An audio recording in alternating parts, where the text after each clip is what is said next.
আসসালামু আলাইকুম আমার প্রিয় ভাই বোনেরা, আপনারা কেমন আছেন বলেন? আপনারা কি সবাই ভালো আছেন? এখন কি শুনতে পান?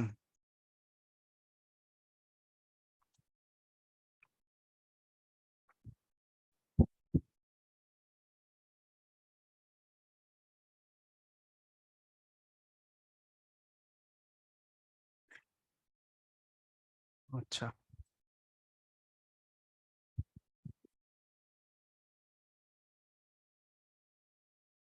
আচ্ছা, হ্যাঁ, আমি ভালো আছি আলহামদুলিল্লাহ। যারা সালাম দিচ্ছেন, দিতেছেন, আবার দিবেন, সবার জন্য ওয়ালাইকুম সালাম। আব্দুর রহমান প্রশ্ন করছেন, আপনি রাষ্ট্রবিজ্ঞানের ভাইবার জন্য কিভাবে পড়বেন, মানে আপনার সাবজেক্ট রাষ্ট্রবিজ্ঞান, সাবজেক্টিভ ভাইবার প্রিপারেশন কেমন হবে? সাবজেক্টিভ পড়া এখন না পড়লেও কোনো সমস্যা নেই। আপনি প্রিলি দিয়ে কি বলে রিটেন দিয়ে তারপরে পড়বেন। আর যদি রিটেনের পড়ার জন্য বলে থাকেন, এখন জন্য বলছে রাষ্ট্রবিজ্ঞান ভাইবার জন্য, তো রিটেনের জন্য এখন পড়বেন শুধু রাষ্ট্রবিজ্ঞানের সাবজেক্টিভ রিটেন পড়েন।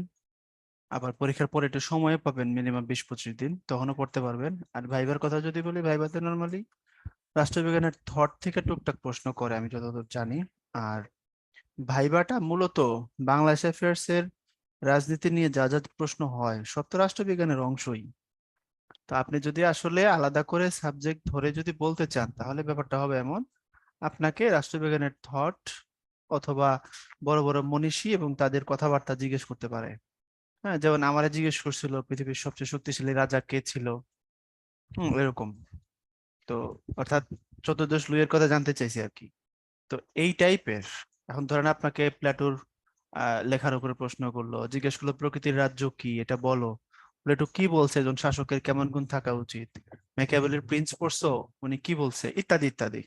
অর্থাৎ আপনার একাডেমিক যে পড়াশোনা আছে এটাকে ধরেই প্রশ্ন করবে। আর এর বাইরে বিশ্ব রাজনীতি বলেন আর বাংলাদেশের কনটেক্সটে বলেন, আসলে এগুলো রাষ্ট্রবিজ্ঞানের অংশই, তাই না? তো যদি আপনি রাষ্ট্রবিজ্ঞানই বুঝতে চান যে প্রশ্নটা ঠিক এখান থেকেই হয়েছে, তাহলে এগুলো আসলে থিওরি বা রাষ্ট্রবিজ্ঞানের ডিরেক্ট টার্ম রিলেটেড কোনো কিছু হয়তো আপনার কাছে ব্যাখ্যা জানতে চাইতে পারে। এই আর কিছু না। সেক্ষেত্রে প্রথম এবং দ্বিতীয় বর্ষের পড়াগুলো বেশি কাজে দেয়। অথবা এমাজউদ্দিন আহমেদ স্যারের একটা বই আছে, দেখবেন খুব হেলদি একটা বই, রাষ্ট্রবিজ্ঞানের কথা। এই বইটা পড়তে পারেন। আর ঢাকায় যদি থাকেন কাছাকাছি এরিয়াতে, আমার কাছ থেকেও নিতে পারেন, আমার কাছে আছে এই বইটা। চাইলে আপনি নিয়ে পড়তে পারেন, এই আর কিছু না। আর অবশ্যই বিচারপতি হাবিবুর রহমান স্যারের একটা বই আছে, নাগরিকদের জানা ভালো। এই বই না পড়ে ভাই ভাই যাবেন না। ঠিক আছে? নাগরিকদের জানা ভালো, এই বইটা পড়বেন। আর পাশাপাশি আমার ধারণা আপনারা কূটনীতি কোষ বা রাজনীতি কোষ মোটামুটি ঘাটাঘাটি করছেন বা করবেন, হয়ে যাবে। এটার জন্য খুব বেশি প্যারা করার দরকার নেই। ভাইবার সব পড়া বলতে পারেন এই রিলেটেড এখান থেকেই হয়। আচ্ছা, এবার আসেন আমরা আজকের কথায় চলে যাই। আপনি কি বুঝছেন আব্দুর রহমান? Thank you.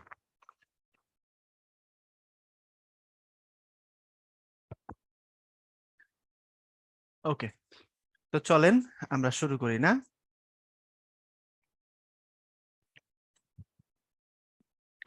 এখন আসেন, আজকে আমরা আসলে যেটা নিয়ে পড়তে বসছি, এটা এমন কোনো টপিক না যে আপনি খুব শহীদ হয়ে যাইতে হবে পড়ার জন্য, পড়তে পড়তে, বা এমন কিছু না আপনি মুখস্থ করলেই হয়ে যাচ্ছে।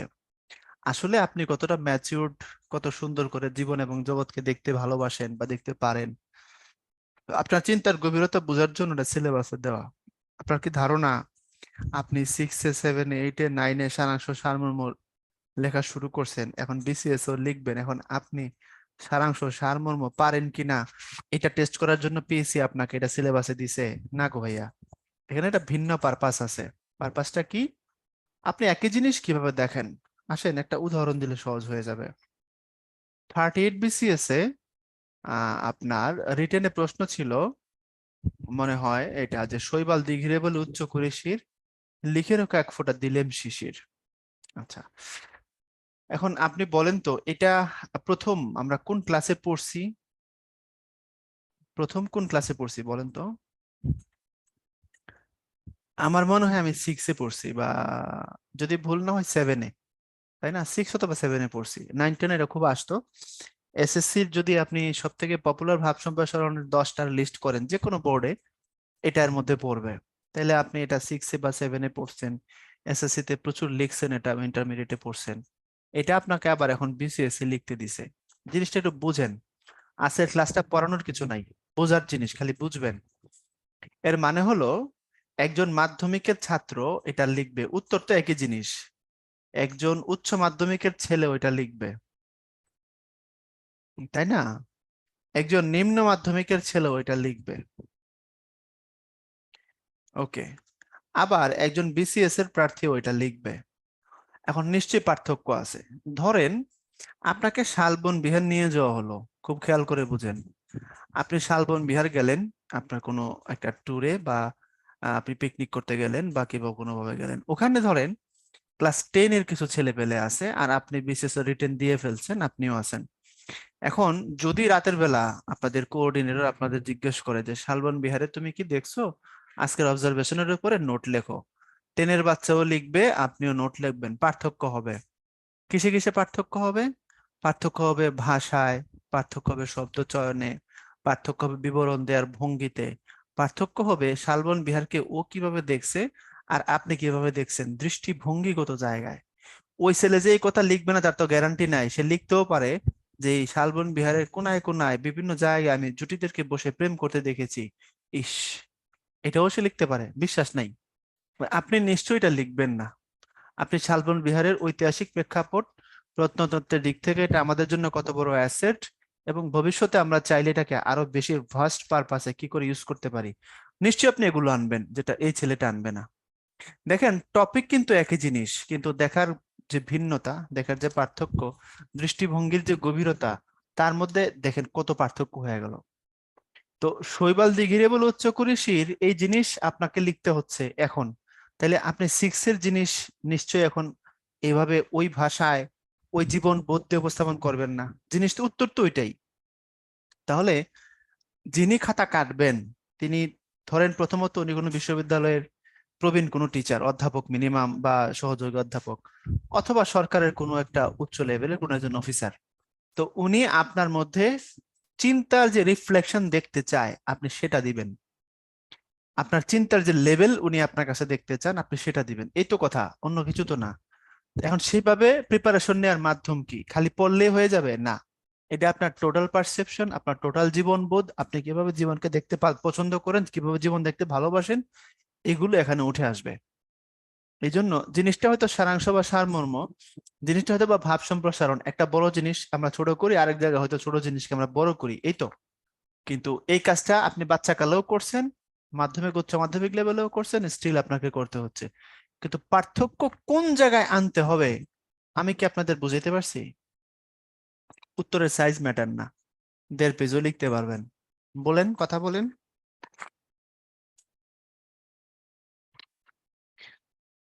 বুঝছেন? আপনি ছোট করে লিখেন, বড়ই লিখতে হবে এমন তো না, ভাব সম্প্রসারণও আপনাকে যে 5 পেজ লিখে ফেলতে হবে এমন না। আমি নিজে পার্সোনালি সব সময় ছোট উত্তর লেখার পক্ষে, এবং আমার খাতা খুব বেশি ভারী হইতো না, অত ভারী হইতো না।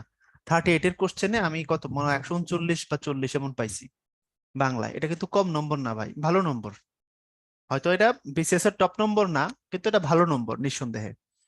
তো যেহেতু আমি আমার ফিলোসফিতে একটা ভালো মার্ক ক্যারি করছি, সেই জায়গা থেকে বলতে পারি আপনি বিসিএস এর খাতায় উত্তরের সাইজকে কখনোই মুখ্য বিবেচনায় নিবেন না, উত্তরের কোয়ালিটিকে মুখ্য বিবেচনায় নিবেন। হ্যাঁ, বাংলায় যখন আপনি এসে লিখবেন সেখানে ওয়ার্ড লিমিট করা নাই, আপনি সময় পেলে বাড়ান, কোনো অসুবিধা নাই। কিন্তু বাড়াইতে গিয়ে আপনি এমন কথা লিখে আসছেন যেটা টিচার পড়ার পরে যা আপনার উপরে ইমপ্রেশন ছিল, বেচারা মেজাজ খারাপ করছে। মনে করেন শেষের 2 পেজ পরে উনি ডিসিশন নিছিল আপনাকে 40-এ 30 দিয়ে দিবে, শেষের 2 পেজ পরে দেখলো এ তো বান্দর মাতাল, করছে কি কাম, সে 25 করে দিবে। কিন্তু এ কথা বাড়াইলেন, বাড়াই কিন্তু আপনি লুজার হইলেন। এই জন্য মনে রাখবেন, brevity is the soul of wit. আপনি একজন অফিসার হবেন, আপনি কম কথা বলবেন, তবে খুব দরকারি জিনিস বলবেন। আবার এত কম বলবেন না যাতে করে ভাবের নিবৃত্তি ঘটে না। সো আপনি উত্তরের সাইজ নয়, উত্তরের থট, উত্তরের কোয়ালিটি, উত্তরের ভাষা, এই জিনিসগুলোর উপরে জোর দিবেন। এই জনগণ, বুঝছেন?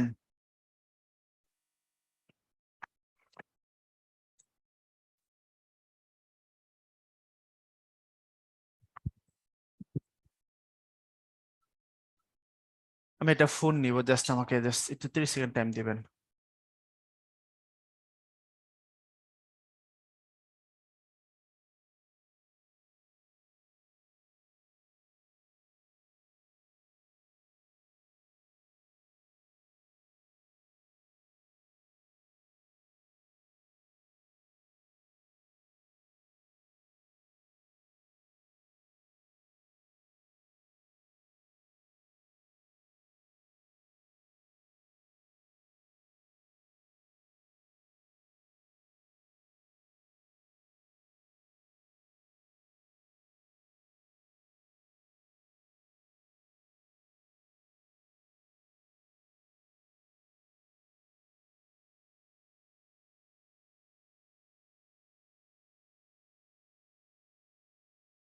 বুঝলেন কি?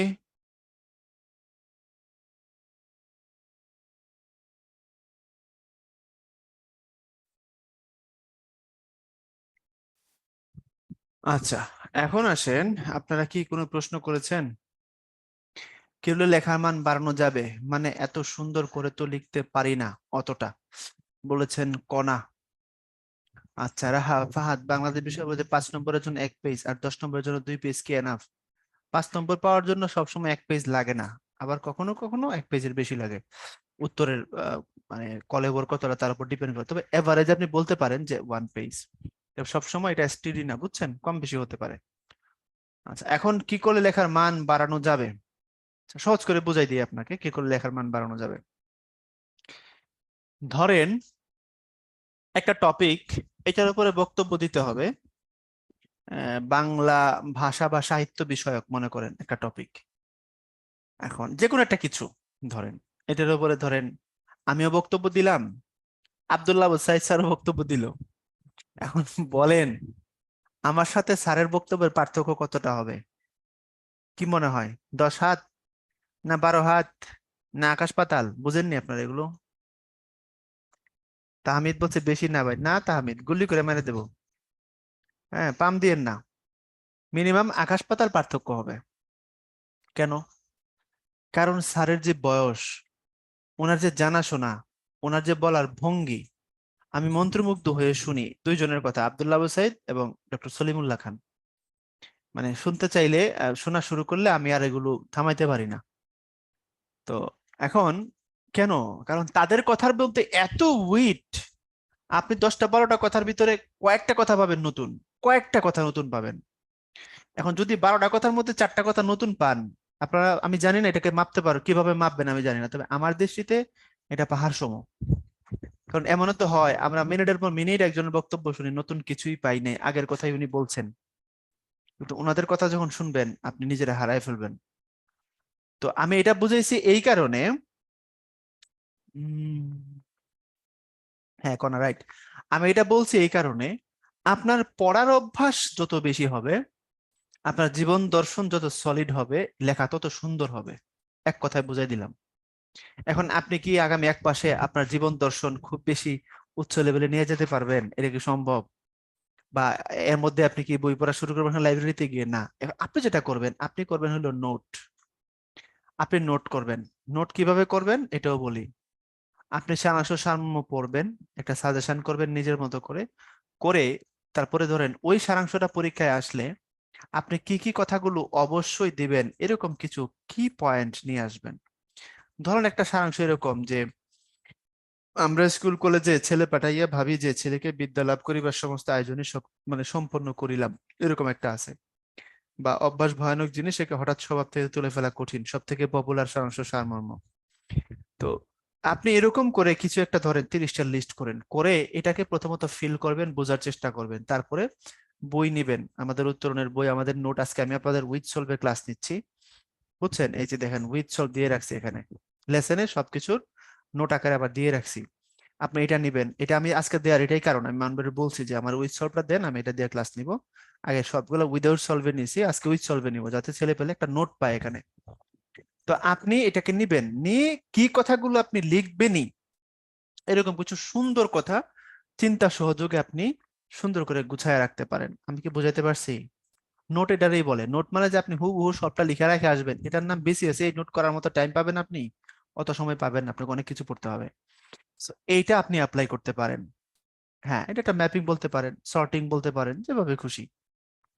এটা সারাংশ সারমর্মের বেলা আপনাকে কাজে দিবে। এখন প্রশ্ন হচ্ছে আপনি সেখানে কি করবেন কি করবেন না, কি করা উচিত কি করা উচিত না। এটা কিছু বেসিক আদব কায়দা আছে, এই আদব কায়দা পাবলিক বোঝে না। বুঝছেন কথা? আমি এরকম অনেক বড় বড় পাবলিক পাইছি, বয়স অনেক হয়েছে, কিন্তু এগুলোর কিছু আদব কায়দা আছে, বোঝে না। যেমন উত্তর লিখতে গিয়া নিজেকে জড়ায় ফেলে, বলে আমি। কখনোই আমি বলা যাবে না। থটে আসলে আমাদের বলা যেতে পারে যে আমাদের মানব জীবন অনেক জটিলতায় পরিপূর্ণ, এরকম বলা যেতে পারে। ব্যক্তি সত্তাকে কখনো নেওয়া যায় না, এখানে এগুলো আছে, আপনি পড়লে পাবেন সব। তারপর আমি কিছু জিনিস আপনাকে বলে দিই। আপনি ভাব সম্প্রসারণ এবং সারাংশ সারমর্ম কোথাও কোটেশন ব্যবহার করতে পারবেন না। কোটেশন না। এখন কেউ কেউ মত দিয়েছেন ভাব সম্প্রসারণে কোটেশন দেওয়া যায়। হ্যাঁ, যেহেতু এটা একেবারেই কোনো সরকারি সংবিধানের কথা না, এখানে মতামত থাকবে। এবার আমি আমার মতামতটা বলি, ভাব সম্প্রসারণে কোটেশন দিবেন না, কারণ আপনি মূলত একটা কোটেশনকে ব্যাখ্যা করছেন, সেটা গদ্য কোটেশন হোক আর কাব্য কোটেশন হোক, আপনি যে সম্প্রসারণ ঘটাচ্ছেন সেটা একটা কোটেশনের। সো কোটেশনের সম্প্রসারণ কোটেশন দিয়ে হয় না, কোটেশনের সম্প্রসারণ বক্তব্য দিয়ে হয়। হ্যাঁ, যদি আপনার কোটেশনের দরকার হয় তখন আপনি প্রসঙ্গ উল্লেখ করে নিজের ভাষায় লিখবেন। বুঝতে পারছেন? প্রসঙ্গ উল্লেখ করে নিজের ভাষায় লিখবেন, এক কথায় শেষ।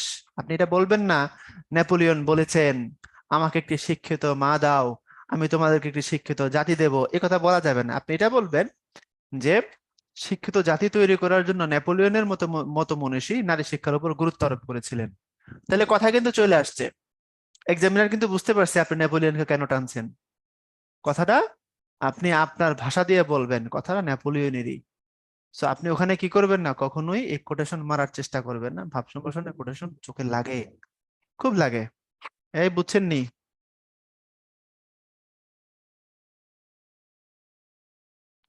হ্যালো।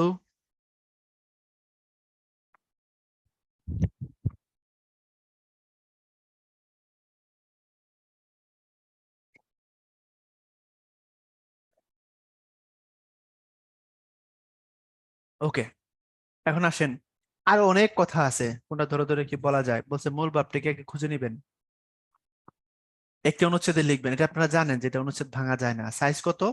আমি বলি 5 লাইন। সারাংশ সারমর্মের সাইজ আমি বলি 5 লাইন, 5 বাক্য না।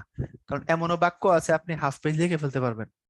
সো 5টা লাইন বললাম আর কি, সর্বোচ্চ 3 থেকে 5 লাইন আর কি, সর্বোচ্চ 5, সর্বনিম্ন 3, এর মধ্যে লিখবেন, ভালো নাম্বার পাবেন। আপনি বুঝেন না কেন ভাইয়া?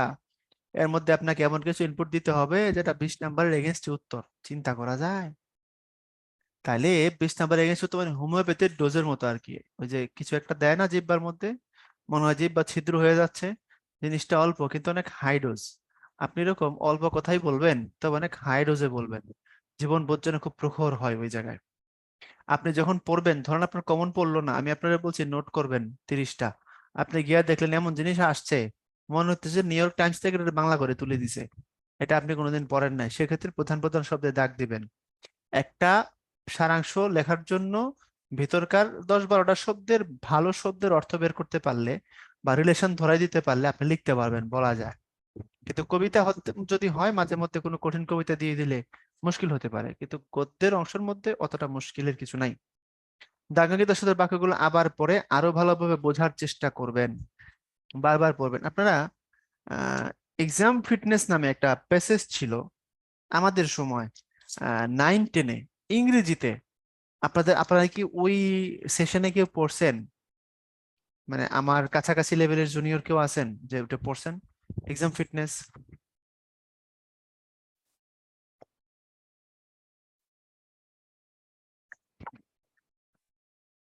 হ্যাঁ হ্যাঁ, ফাইন। আমার এসএসসি ব্যাচ কত ভাই, আমি বৃদ্ধ রে ভাই, আমার 3টা দাড়ি নাকি পাকছে আমার বউ বলে, যদি আমার চেহারা মাশাআল্লাহ অনেক সুন্দর। তো 2006 এসএসসি। তো এক্সাম ফিটনেসে, হ্যাঁ ওটাই এক্সাম স্ট্র্যাটেজি, রাইট। ওখানে দেখবেন কিছু দারুণ দারুণ কথা ছিল, মনে করেন আবার কথাগুলো ওখানে বলা ছিল যে যদি এমন হয়, এমন কোনো কথা তুমি ভাব উদ্ধার করতে পারছো না, দেন সেটাকে কি করো, শুরু থেকে শেষে, শেষের থেকে শুরুতে কিছু ভাইটাল শব্দকে মার্ক করো এবং সেগুলোর ভাব অর্থ উদ্ধার করতে চেষ্টা করো। এরপরে দেখেন প্রারম্ভিক বাক্যটি গোছালো আকর্ষণীয় করার চেষ্টা করবেন, পরীক্ষক শুরুতে চমৎকৃত হন। সাধারণের সাথে অসাধারণদের পার্থক্য এখানেই, বিজয়ীরা ভিন্ন কাজ করে না, একই কাজ ভিন্নভাবে করে। দেখেন আমিও কিন্তু ক্রিকেট খেলি টুকটাক, আপনিও হয়তো খেলেন, সাকিব আল হাসানও খেলে, পার্থক্য কি? সাকিব যদি আমাদের মতো খেলতো তাহলে সে উত্তরণের টিচার হইতো, বুঝছেন? সাকিব সাকিবের মতো খেলে, এই জন্য সাকিব ওই জায়গায় গেছে। তো বিজয়ীরা ভিন্ন কোনো কিছু যে করে এমন না, এরা আমরা যে কাজটা করি সেটাই তারা করে, কিন্তু ভিন্ন স্টাইলে করে। 43 কোচিং এর সময় আমাদের ভাতিজি হয়েছিল, হ্যাঁ আপনার মনে আছে আব্দুর রহমান? আর কোনো গুড নিউজ আছে নাকি? এই গুলি করবো আব্দুর রহমান, বলেন কি?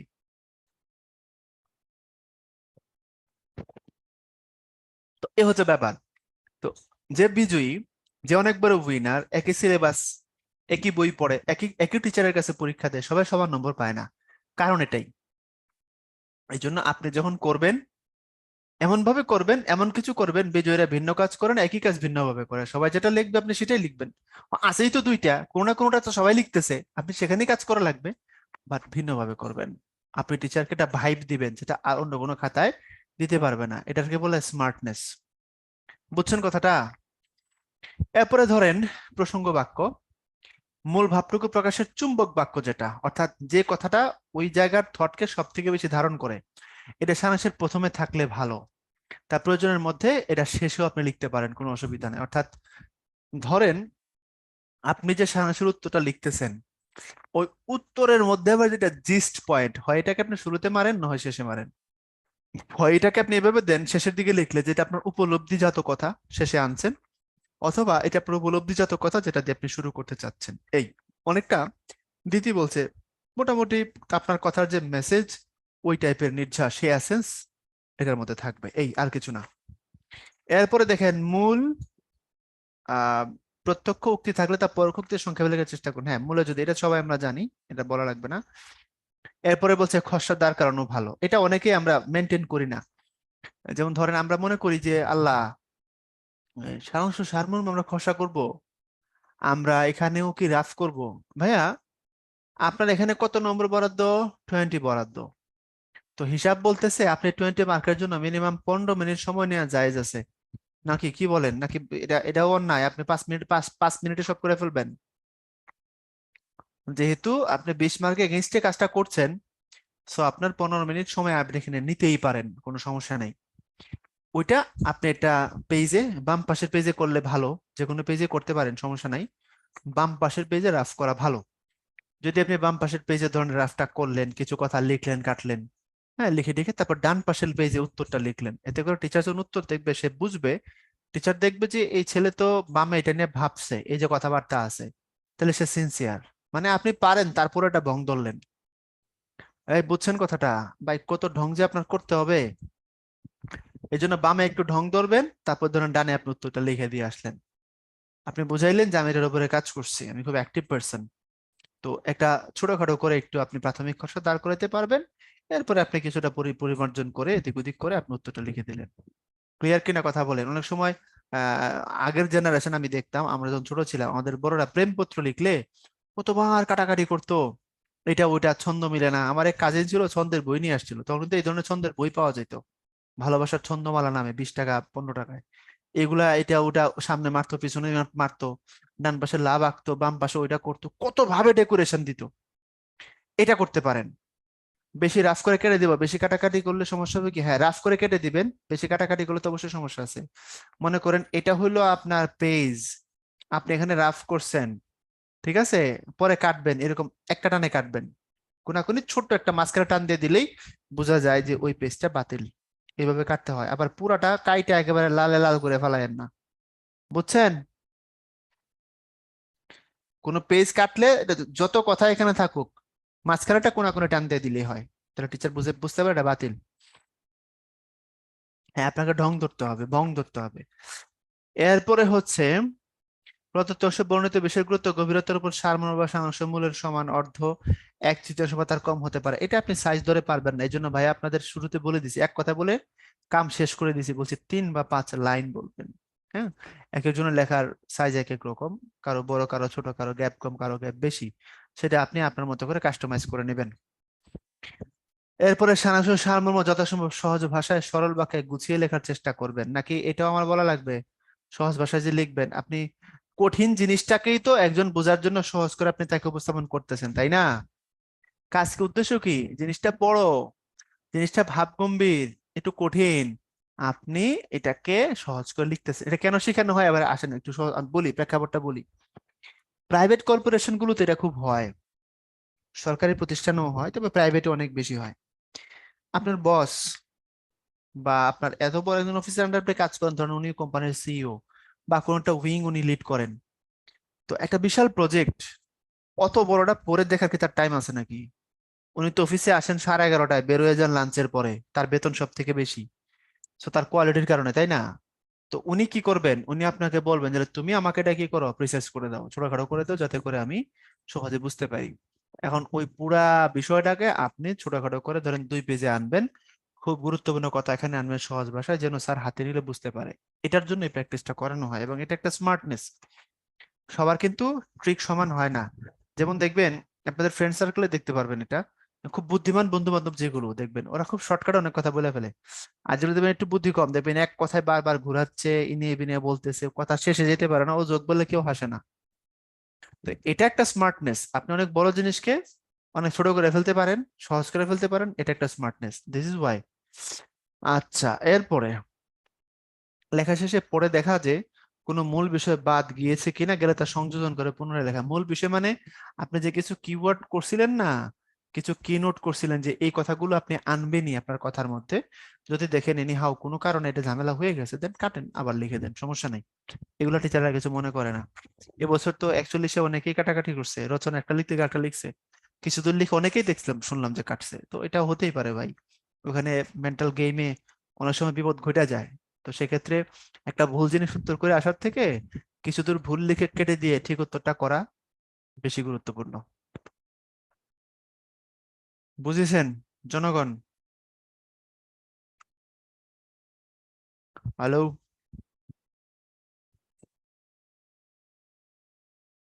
অনেক উত্তরণ থেকে অনেকের সুপারিশ পেয়েছে ভাই।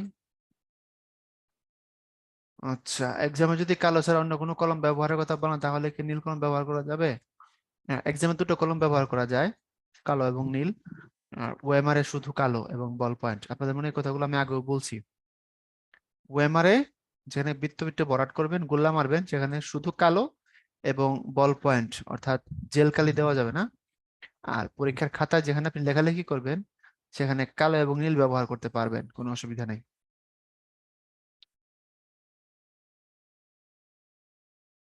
তবে জেল পেন যেন না হয়। এরপরে দেখেন যেটা করা উচিত নয়, ভাইয়া, যেহেতু আপনাকে মূল কথা খুব সংক্ষেপে লিখতে হবে, অপ্রাসঙ্গিক বিষয় এখানে আনবেন না। এটা রচনা না যে আপনি অ্যানালাইসিস করবেন, আপনি একটা অ্যানালাইসিস করা বিষয়কে শর্ট করতেছেন, ভুলে গেলে চলবে না। এরপরে উপমা অলংকার রূপক ইত্যাদি বর্জন করতে হবে, কারণ এগুলো সারাংশ সারমর্ম দেওয়ার জিনিস না, এগুলোকে বাদ দিবেন, এগুলো সাহিত্যের জিনিস, এটা এই জিনিস না। মূল ভাবের বাইরে অন্য কিছুর অবতারণা করা উচিত নয়, যেমন রচয়িতার নাম জানা থাকলেও উল্লেখ করা যাবে না। যেমন মনে করেন আপনি একটা কিছু লিখতেছেন, মরিতে চাহি না আমি সুন্দর ভুবনে, মানবের মাঝে আমি বাঁচিবারে চাই। তো আমরা বুঝতে পারি এই সনাটের মূল কথা হচ্ছে মানুষ এই পৃথিবীর মায়া আসলে ছাড়তে চায় না, একটা পর্যায়ে গিয়ে থাকতে চায়, এটা সবাই জানি। কারণ আপনি যদি সেখানে এক লাইন বেশি গিয়ে পাকনামি করেন যে ইহার কবিগুরু রবীন্দ্রনাথ ঠাকুর রচিত একটি বিখ্যাত সনেট, যদি বইলা বসেন, তাহলে হবে? আপনি জানলে কি বলা লাগবে? বুঝছেন কি? অপ্রাসঙ্গিক লিখে যে নাম্বার কাটে, সেটা কি ওই প্রশ্নের উত্তর থেকে নাকি মোট নাম্বার থেকে? না না, ওই প্রশ্নের উত্তর থেকে কাটবে। কাটবে মানে হচ্ছে কমাই দিবে আর কি, এটাকে কাটা বলে না। ধরেন আপনি হয়তো বা এখানে 12 পাইতেন, টিচার দেখলো যে উত্তর তো একদিক থেকে আরেক দিকে নিয়ে গেছে, ভালো লেখে নাই, এটা 8 দিয়ে রাখলাম। এটা করবে, অন্য অন্য অ্যান্সার এটার প্রভাব প্রভাব পড়বে, মার্ক কাটবে না। আচ্ছা সুদীপ্ত, উত্তরের পরীক্ষাগুলো 60%-এর বেশি ক্যারি করতে পারছি না, জিনিসটা মেইন পরীক্ষার জন্য কেমন স্ট্যান্ডার্ডটা বুঝতেছি না ভাই। যদি আপনার 60% থাকে, নাম্বার খারাপ না, সুন্দর নম্বর আছে, মেইন পরীক্ষার পারপাসে আপনি ভালো নম্বর ক্যারি করতেছেন, আগায় যান, আপনি খারাপ অবস্থায় নেই, ভালো অবস্থায় আছেন, সো ক্যারি অন। এরপরে সারাংশ, সারমর্ম বা বক্তব্যে উত্তম পুরুষ, বুঝছেন এগুলো, আমি আমরা বা মধ্যম পুরুষ, তুমি তোমরা দে বাক্য কখনোই লেখা যাবে না। আমি, তুমি, তোমরা, হ্যাঁ আমরা কখন দেওয়া যাবে, আমি কিন্তু বলছি কিছুক্ষণ আগে, মনে করে দেখেন। খুব সংকীর্ণ ক্ষেত্রে এই কথাটা আনতে পারবেন, না না ভালো, খুব সংকীর্ণ ক্ষেত্রে আনতে পারবেন, বুঝছেন তো? যেমন ধরেন আমরা মানুষ পৃথিবীতে আসি খুব সংক্ষিপ্ত সময়ের জন্য, ধরেন এই রিলেটেড কোনো কিছু আসলো, এরকম বলতে পারবেন, তবে না না ভালো পুরুষ এখানে টানার দরকার নেই। আপনি বলেন যে মানব জীবন ক্ষণস্থায়ী, দেখেন কথা ছোট্ট কিন্তু সুন্দর। আমরা মানুষ এই পৃথিবীতে সংক্ষিপ্ত সময়ের জন্য আসি, না বলে যদি বলেন মানব জীবন ক্ষণস্থায়ী বলতে পারেন। কিন্তু আবার হেমচন্দ্রের কবিতা থেকে এই কথা বলে দিয়ে না, আয়োজন শৈবালের নীড়, তাহলে কিন্তু আপনি উপমাতে চলে গেছেন, ওই কথা বলা যাবে না, আমি বলবেন মানব জীবন ক্ষণস্থায়ী। বুঝছেন নাকি আমি একাই সব বুঝলাম? ইংরেজিতে ভালো মার্কস পাচ্ছি না, জুবাইর 50%-এর বেশি কিভাবে পাওয়া যায়, এটা ইংরেজি টিচারকে জিজ্ঞেস করেন, ওনারা ভালো বলতে পারবে। আমি যতটুকু বুঝি, প্রচুর পরিমাণে ভোকাবুলারি স্টক থাকলে আপনি এখানে অনেক সুবিধা পাবেন। হ্যাঁ, রিটেনের ইংরেজিটা গ্রামার বেস করে তো বটে, তবে এখানে ভোকাবুলারির অনেক পাওয়ার, খুব পাওয়ার ভোকাবুলারির। ওকে, তারপরে মূল অংশের কোন অংশের সরাসরি উদ্ধৃত করা থেকে বিরত থাকবেন এবং যেন পুনরাবৃত্তি না হয়। এই আদব কায়দাটা আমরা প্রত্যেকে জানি, এটা হয়তো না বললেও চলবে। এখন আপনারা বলেন সারাংশ সারমর্ম রিলেটেড, আপনারা আমার কাছে আর কি জানতে চান? প্রশ্ন করেন। যদি আপনি দরকার মনে করেন হ্যান্ড রেজ করতে পারেন, আমি মাইক অন করে দেব।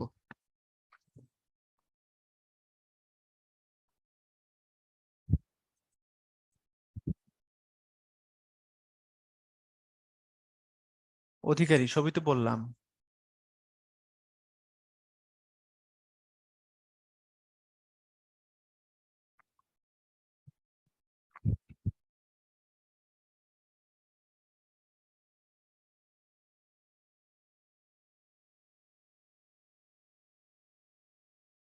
আপনাদের কোনো কোশ্চেন আছে?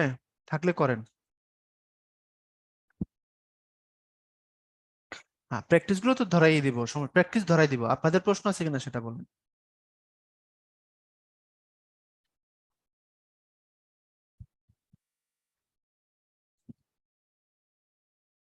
আচ্ছা, সারাংশ কত মার্ক পেলে সেটা ভালো, ভালোর তো শেষ নেই রে বোন। আপনার আমার মনে হয় 12-13 সুন্দর নম্বর, এর উপরে যেতে পারলে আউটস্ট্যান্ডিং।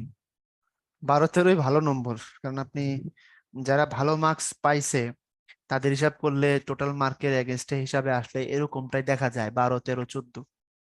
10-এর নিচে আসলে বা 10 হইলে বা 7-8 হলে ভেরি ভেরি অ্যাভারেজ। 12-13 বা 14 এটা সুন্দর নম্বর। এভাবে সারাংশ লিখে শুরু করে দেবো, হ্যাঁ সমস্যা, এত নং প্রশ্নের উত্তর সারাংশ দিয়ে দিয়ে দিবেন। এত নং প্রশ্নের উত্তর যদি সারমর্ম লিখতেন সারমর্ম দিয়ে লিখে দিবেন, সমস্যা নেই। ইংলিশ তো বললেন, যারা ম্যাথে ধরা খায় সে অবাগীদের সম্পর্কে কিছু যদি বলতেন। আচ্ছা, ম্যাথে আমি নিজেই ধরা খাওয়া লোক। সো ম্যাথের পরামর্শ আমার থেকে নিন, আপনার জীবন অন্ধকার 100%। সো ম্যাথ নিয়ে আবার আমি কিছু বলতে চাই না। ম্যাথ যদি না থাকতো তাহলে পৃথিবী কত সুন্দর হইতো। আচ্ছা সুজন, দুইটা কমন পেলে কোনটা আনসার করা বেটার হবে, যেটা আপনি শুধু সুবিধা মনে করেন। আমি সবসময় সারমর্মে অ্যান্সার করতে উৎসাহিত করি, কবিতাংশ যেটা সেটা অ্যান্সার করতে উৎসাহিত করি। ওকে। আচ্ছা, এরপরে নীরব ভাষায় বৃক্ষ আমাদের সার্থকতার গান গেয়ে শোনায়। অনুভূতির কান দিয়ে সে গান শুনতে হবে, তাহলে বুঝতে পারা যাবে জীবনের মানে বৃদ্ধি, ধর্মের মানেও তাই। প্রকৃতির যে ধর্ম, মানুষের সে ধর্ম। পার্থক্য কেবল তরলত জীবজন্তুর বৃদ্ধির উপর তাদের নিজেদের কোনো হাত নেই, মানুষের বৃদ্ধির উপর তার নিজের হাত রয়েছে। আর এখানেই মানুষের মর্যাদা। মানুষের বৃদ্ধি কেবল দৈহিক নয়, আত্মিকও। মানুষকে আত্মা সৃষ্টি করতে হয়, তা তৈরি পাওয়া যায় না। সুখ দুঃখ বেদনা উপলব্ধির ফলে অন্তরের যে পরিপক্কতা, তাই তো আত্মা। আচ্ছা, এখন এই ধর্ম মানে রিলিজিয়ন অর্থে বলা নয়, স্বভাব, নেচার। আচ্ছা, এটা কোথা থেকে আসছে একটু বলেন, আপনারা দেখি পারেন নাকি। এটা 44-এর কোশ্চেন, বাট লেখাটা কার, কোথা থেকে দিছে বলেন তো, সোর্স বলেন।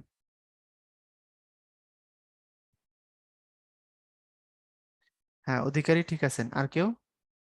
রবি ঠাকুর, মানে রবি ঠাকুরকে আপনার এত মানে সব জায়গায় টানে কেন নিয়ে আসেন যে উনি সব লিখছে? বলাই চাঁদ, শাহরিয়ার, এটা এটা সংস্কৃতি কথা বই থেকে নেওয়া, ইন্টারমিডিয়েটে আছে মোতার হোসেন চৌধুরীর জীবন ও বৃক্ষ। বুঝছেন, এটা জীবন ও বৃক্ষ ভাইয়া। এখন এক কাজ করেন, এটা বোঝার জন্য উত্তর তো এখানে আছে, আমিও বলে দেব। এটা বোঝার জন্য আপনার যেটা করতে হবে, আপনিও জীবন ও বৃক্ষ সবটা পড়েন। এখন বই খুলে আমার ক্লাস শেষ হয়ে গেলে যদি ইন্টারের বই থাকে অথবা ইন্টারের বইয়ের পিডিএফটা নামায় নিবেন, 5 মিনিটের মামলা নিয়ে জীবন ও বৃক্ষ পড়বেন। এটার অর্থ কি বলেন, জীবনের সাথে বৃক্ষের যে রিলেশন, মানে জীবনকে বৃক্ষের সাপেক্ষে যদি দেখতে চান, রবীন্দ্রনাথ দেখছিলেন নদীর সাপেক্ষে, আর রাইটার বলছেন না, বৃক্ষের সাপেক্ষে জীবনকে দেখতে হবে, অর্থাৎ জীবনের সাফল্য, জীবনের সার্থকতা, জীবনের বৃদ্ধি, জীবনের যে উদ্দেশ্য পৃথিবীতে, এগুলো বৃক্ষের সাথে মিলে। কিভাবে মিলে, আমি আপনার ব্রড আলোচনায় চলে যাই, সারাংশের বাইরে চলে যাই বোঝানোর জন্য, একটু শোনেন। রবীন্দ্রনাথ বলছে যে জীবন নদীর মতো বহমান, সে বইবে, সে পরোপকার করবে। নদী যেমন করে বইতে থাকে, আশপাশের মানুষকে তার পানির দ্বারা ফুল ফসল সুজলা সুফলা শস্য শ্যামলা করতে করতে যায়, গিয়ে একসময় সে তার সাফল্য অর্জন করে, সে গিয়ে কি করে সাগরে মিশে যায়। সো মানুষের জীবনটা এরকমই। মানুষ আদর্শ হিসেবে নিবে, আইকন হিসেবে নিবে হচ্ছে নদীকে। তো মোতার হোসেন চৌধুরী বলছেন না, নদীকে নিব কেন? কারণ চূড়ান্ত পর্যায়ে নদী আমাদের আইকন হবে না। ঠিক আছে, নদী যখন বয়ে চলে আশপাশের তীরকে সে সবুজ ফসলে সাজায়, এটা ঠিক আছে। কিন্তু খুব ভালো মতো বুঝবেন, জায়গাটা খুব কঠিন। কিন্তু নদী যেখানে গিয়ে সাগরের সাথে মিশে, এটা সাফল্য নয়, এটা তো আত্মবিসর্জন। কারণ যেখানে গিয়ে সে সাগরের সাথে মিশে গেছে, ওখানে গিয়ে সে আর নদী থাকে না, সে সাগরের নামে নামাঙ্কিত হয়। সে আত্মবিসর্জন দিয়ে নিজেকে সে হারিয়ে ফেলে, সে বিলীন হয়ে যায়। সো এটা আমাদের আইকন হতে পারে না। সে সর্বাংশে সর্বাংশে অনুকরণীয় নয়, কিন্তু বৃক্ষ সর্বাংশ অনুকরণীয়। কারণ সে কঠিন মাটির বুক ভেদ করে দাঁড়ায়, অনেক প্রতিকূলতাকে ফেস করে সে বেঁচে থাকে, সে বড় হয়। খালি বড়ই হয় না, সাফল্য হিসাবে সে এক সময় সমস্ত কিছুর সাথে ফাইট করে ফুল এবং ফল দেয়। এটা তার পরিপক্কতার নিদর্শন, তার গন্তব্যে পৌঁছানোর নিদর্শন। খালি ফুল এবং ফলই দেয় না, সে সমস্ত কিছু দিয়ে, আমাদের অক্সিজেন থেকে শুরু করে সবকিছু দিয়ে, একেবারে তার যদি না ফুরায়, তার উচ্ছিষ্ট উচ্ছিষ্ট যেটা থাকে সেটা দিয়েও সে আমাদের উপকারী করে।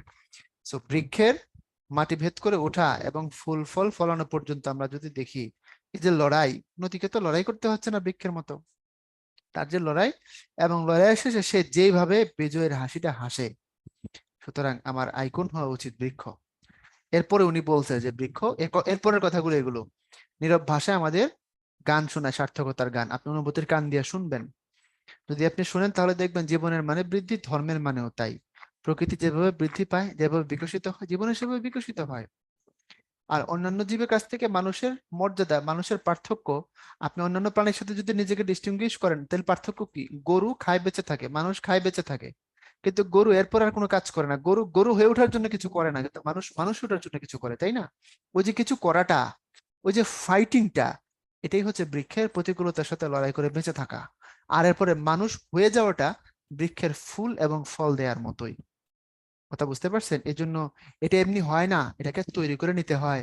এই যে পরোপকার করবার মতো যে আত্মা, যে সোল, আপনার যে পিউরিটি, সেটা আপনাকে ক্রিয়েট করতে হবে, দেন আপনি সাকসেস।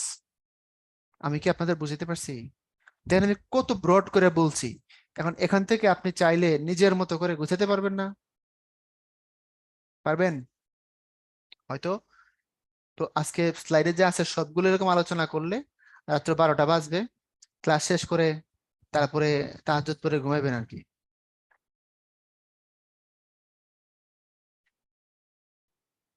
বুঝতে পারছেন সুদীপ্ত? সো এটা করবেন কিভাবে? এটা করবেন হচ্ছে পড়লে হবে।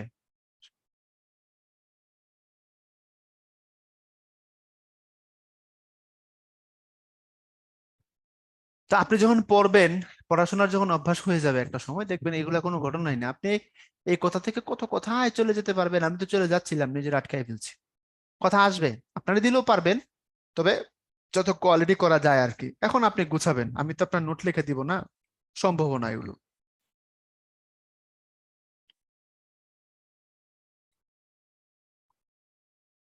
Any question?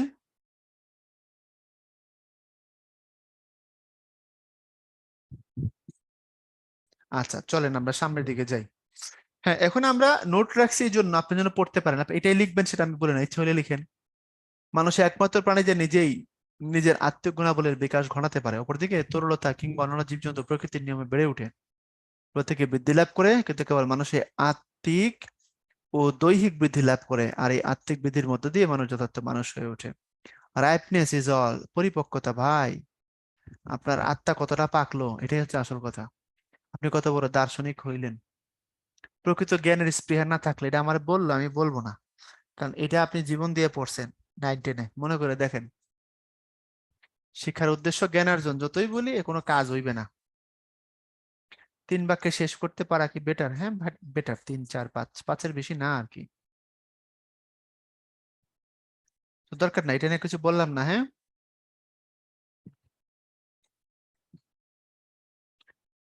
এরপরে জীবন একটা প্রত্যক্ষ মূল্যবান উপকরণ হলো হাসি ও আনন্দ। এটা কি পড়ছেন আগে থেকে?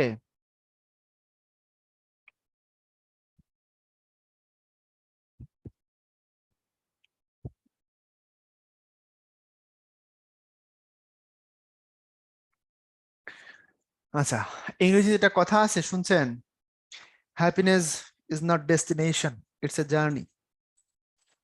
আপনি যদি মনে করেন যে সব কাজ শেষ করে সমস্ত সমস্যার সমাধান করে আমি খালি সুখ আর সুখ অনুভব করব, আপনি ভুল। হ্যাপিনেস কোনো ডেস্টিনেশন না, এটা জার্নি।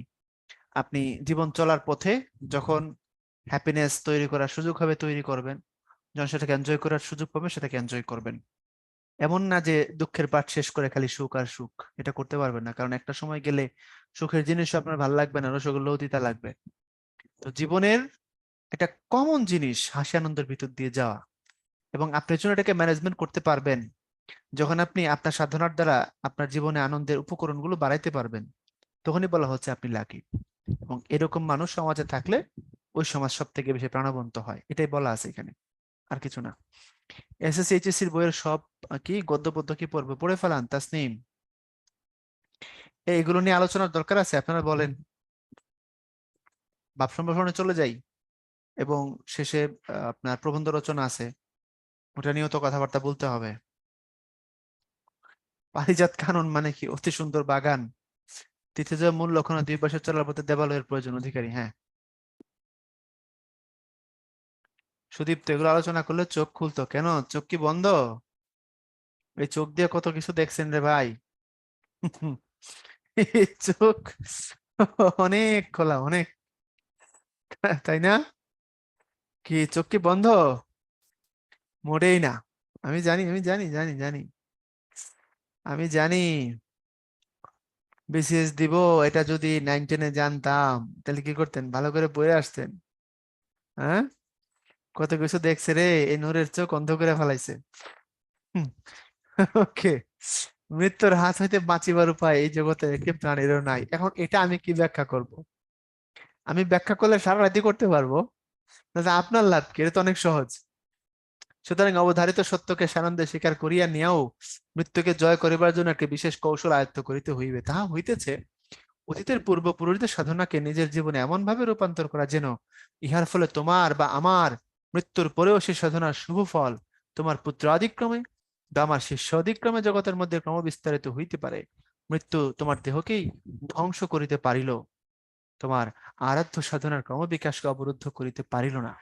এখানে মহাপরাক্রান্ত মৃত্যুর আসল পরাজয়, অর্থাৎ আমরা মরবই, কিন্তু সে মৃত্যুকে চ্যালেঞ্জ করার আমাদের উপায় আছে, রাইট?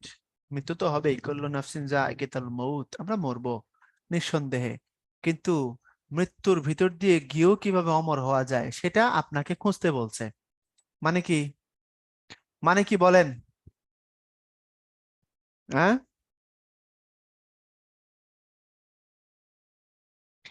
এর মানে হচ্ছে আমাদেরকে কাজ করতে হবে, আমাদেরকে এমন কিছু পৃথিবীতে করতে হবে, আপনি জন্মের দাগ রেখে যাবেন।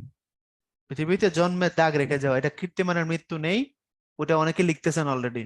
ওই কীর্তিমানের মৃত্যু নেই, ভাব সম্প্রসারণের মূল কথাটা এটা। আপনি পৃথিবীতে জন্মের দাগ রেখে যাবেন। আপনার 19-এর বই একটা কবিতা আছে, আমি আপনাদের একাডেমিক বই পড়তে বলি, হেমচন্দ্রের জীবন সঙ্গীত আছে না? যদিও এটা একটা ইংরেজি কবিতার ভাবানুবাদ, হেনরি ওয়ার্ডসওয়ার্থ লংফেলোর একটা কবিতা আছে আ সাম অফ লাইফ।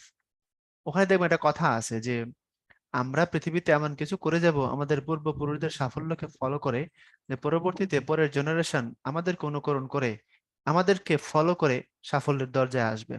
দেখেন হুবহু এই কথাটা এখানে আছে, হুবহু। আপনার যদি বিশ্বাস না হয় এখন বই খুলেন, দেখবেন ওই কবিতার শেষের দুইটা যে স্তবক আছে, ওই দুইটা স্তবক এখানে জাস্ট গদ্যে লেখা, দেখেন গিয়ে। এখন যদি আপনার পড়াশোনার অভ্যাস বেশি বেশি থাকে, এই যে দেখেন আমি কবিতার সাথে রিলেট করে দিচ্ছি, বুঝছেন? তো তখন আপনার দেখার সাথে সাথে মুহূর্তের মধ্যে আপনি ধরে ফেলতে পারবেন। এটা আপনার জাস্ট একবার পড়লেই হবে। আচ্ছা, এটা কে জুমা বলছেন সুন্দর সুন্দর কথা তো বাইর হয় না ভিতর থেকে, আপনি তো একবার পড়ে কি সুন্দর করে সব বলে ফেলেন। এটা আপনিও পারবেন, এটা খুব কঠিন কাজ না, শুধু একটু পড়ার অভ্যাস থাকতে হবে।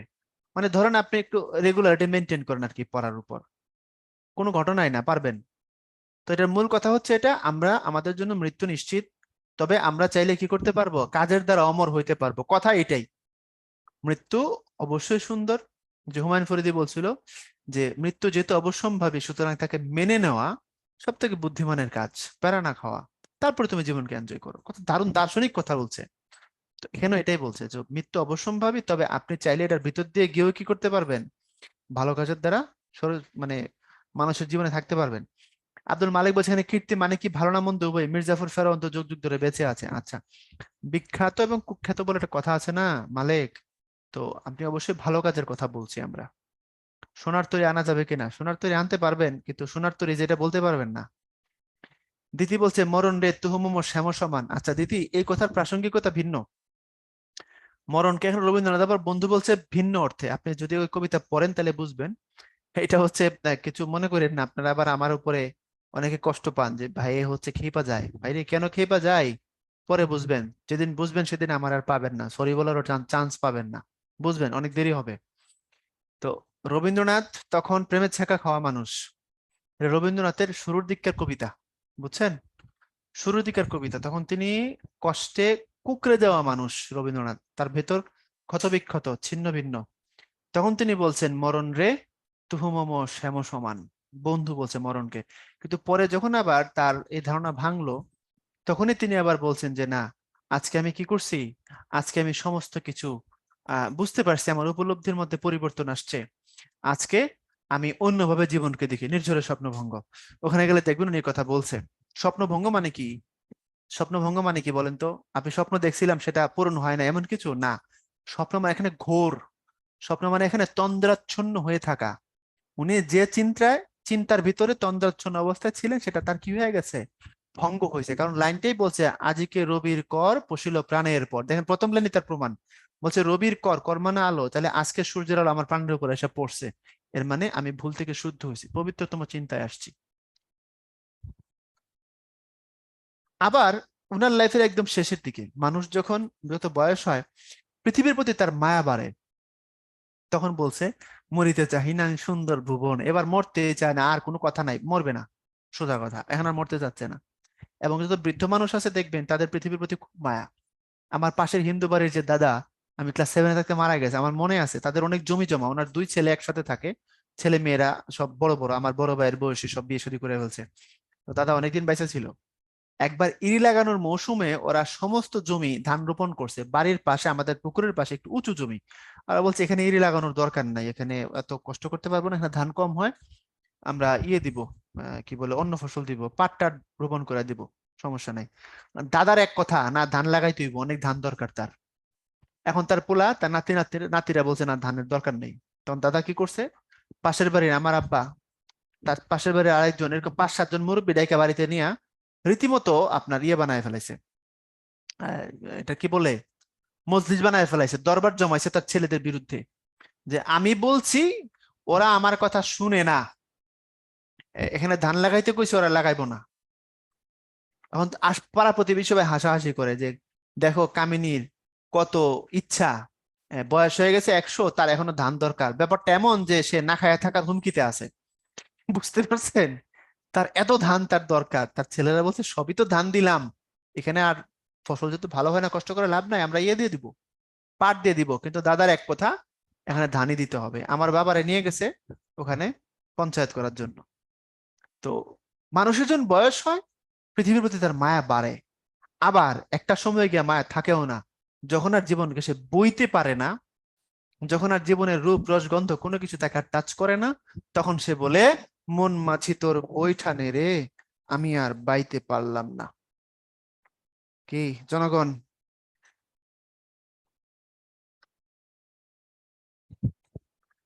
বুঝেছেন?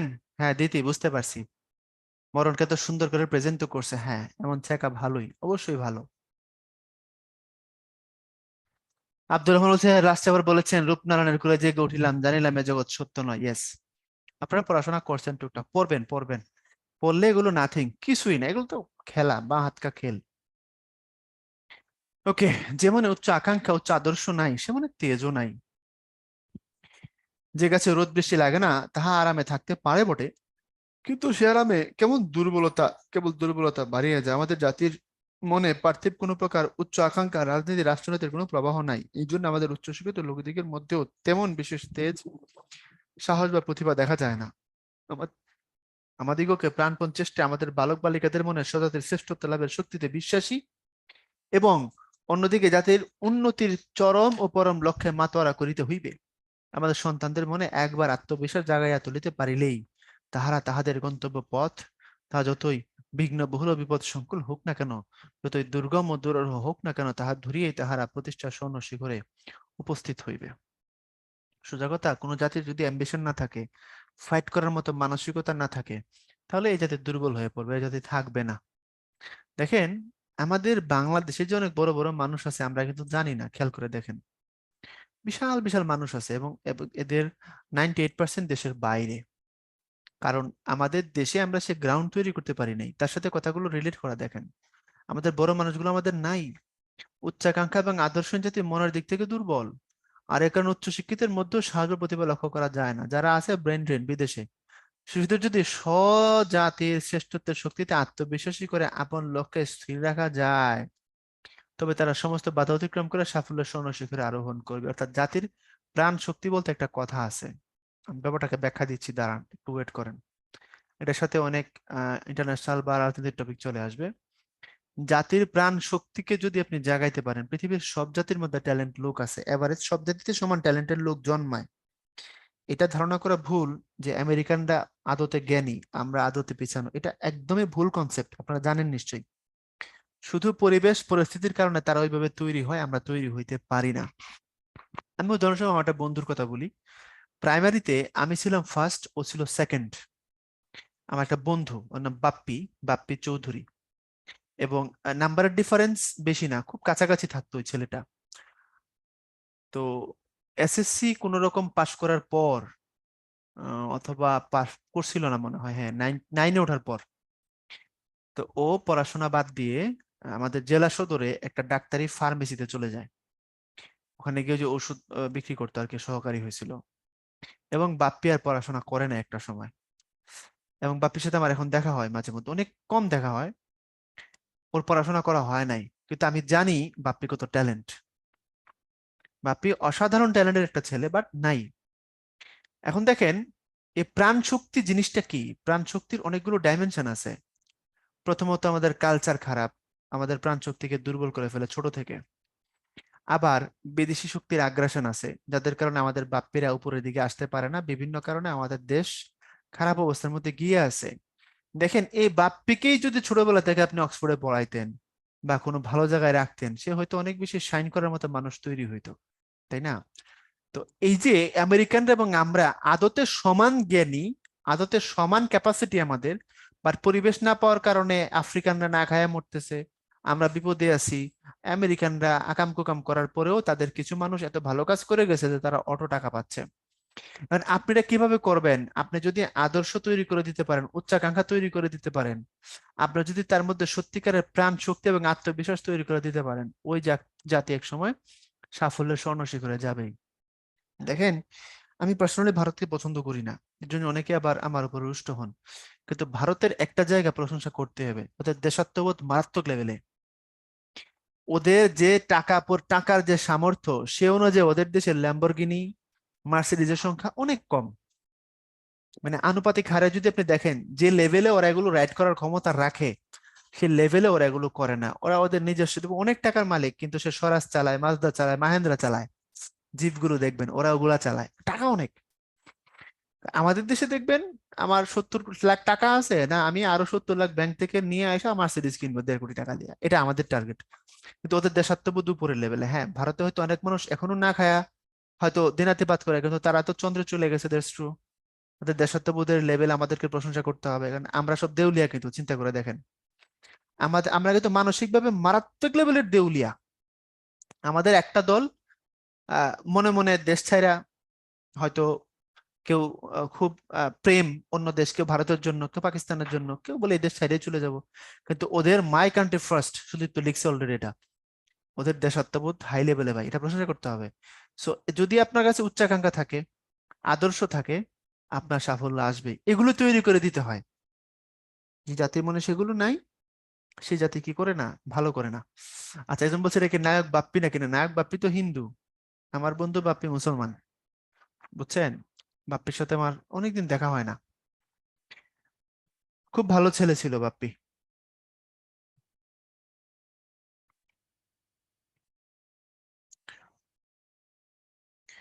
সবাই দেশ আগে, দেশ নিয়ে ভাবতে হবে। এখন কখনো কখনো দেশপ্রেম যদি আপনি প্রকাশ করেন, সেটা অন্য কোনো দেশের বিরোধিতা হয়ে যায়। এটা হয়তো আমার কখনো কখনো হয়, কিন্তু দেশের প্রশ্নটা আমি ছাড় দিতে পারি না। বুঝছেন? এরপরে আসেন, আমরাও হয়তো পারবো, সেই ক্ষমতা আমাদের আছে, আমাদের বড় বড় বিজ্ঞানী আছে, আমাদের নাসাতে কাজ করা এক বিজ্ঞানী আছে, আমাদের ব্রাহ্মণবাড়িয়াতে বাড়ি। এখানে অনেকে ব্রাহ্মণবাড়িয়ার আছে কিন্তু জানে না, বাড়ি ব্রাহ্মণবাড়িয়াতে, নবীনগরে নাসায় কাজ করা, এবং নাসার লিড পজিশনে কাজ করছেন উনি। জামাল নজরুল ইসলাম সম্পর্কে স্টিফেন হকিং যে এভালুয়েশন দিছে জানেন? ওনার নাম জানেন? জামাল নজরুল ইসলামের 35 BCS এ আসছে, তারপরে আমরা চিনছি, তাই না? হকিং কি বলছিল বলেন তো? ওনার যে বই the ultimate fate of the universe, এটা হকিং এর a brief history of time, ওই বইয়ের আগে লেখা। এবং ও, হকিং এর মূল্যায়ন হচ্ছে, উনি বলছেন এরকম যে ওর কাছে আমি কিছুই না। কিন্তু বাঙালি, বাঙালি জামাল নজরুল ইসলামকে চিনে না। স্টিফেন হকিং বলছে ওর কাছে আমি কিছুই না। এটা নেহাত ভদ্রতা নয়? এটা নেহাত ভদ্রতা না, আপনাকে বুঝতে হবে। যদি নেহাত ভদ্রতা হইতো, হকিং এটা বলতো যে জামাল একজন মেধাবী, এটা বলতো। জামাল আউটস্ট্যান্ডিং, এটা বলতো। বুঝছেন? এটা নেহাত ভদ্রতা না, এটা সত্যিকার অর্থে স্বীকার করে নেওয়া। বলছে যে জামালের যে মেধা, ওর কাছে আমি কিছুই না।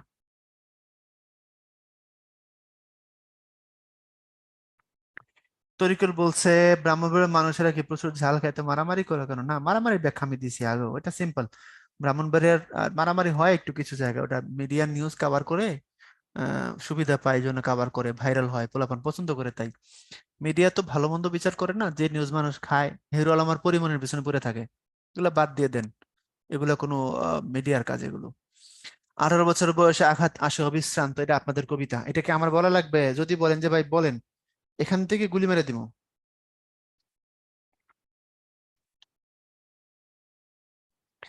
18 বছর বয়স পার করে আসছেন নাকি আসেন নাই, হ্যাঁ?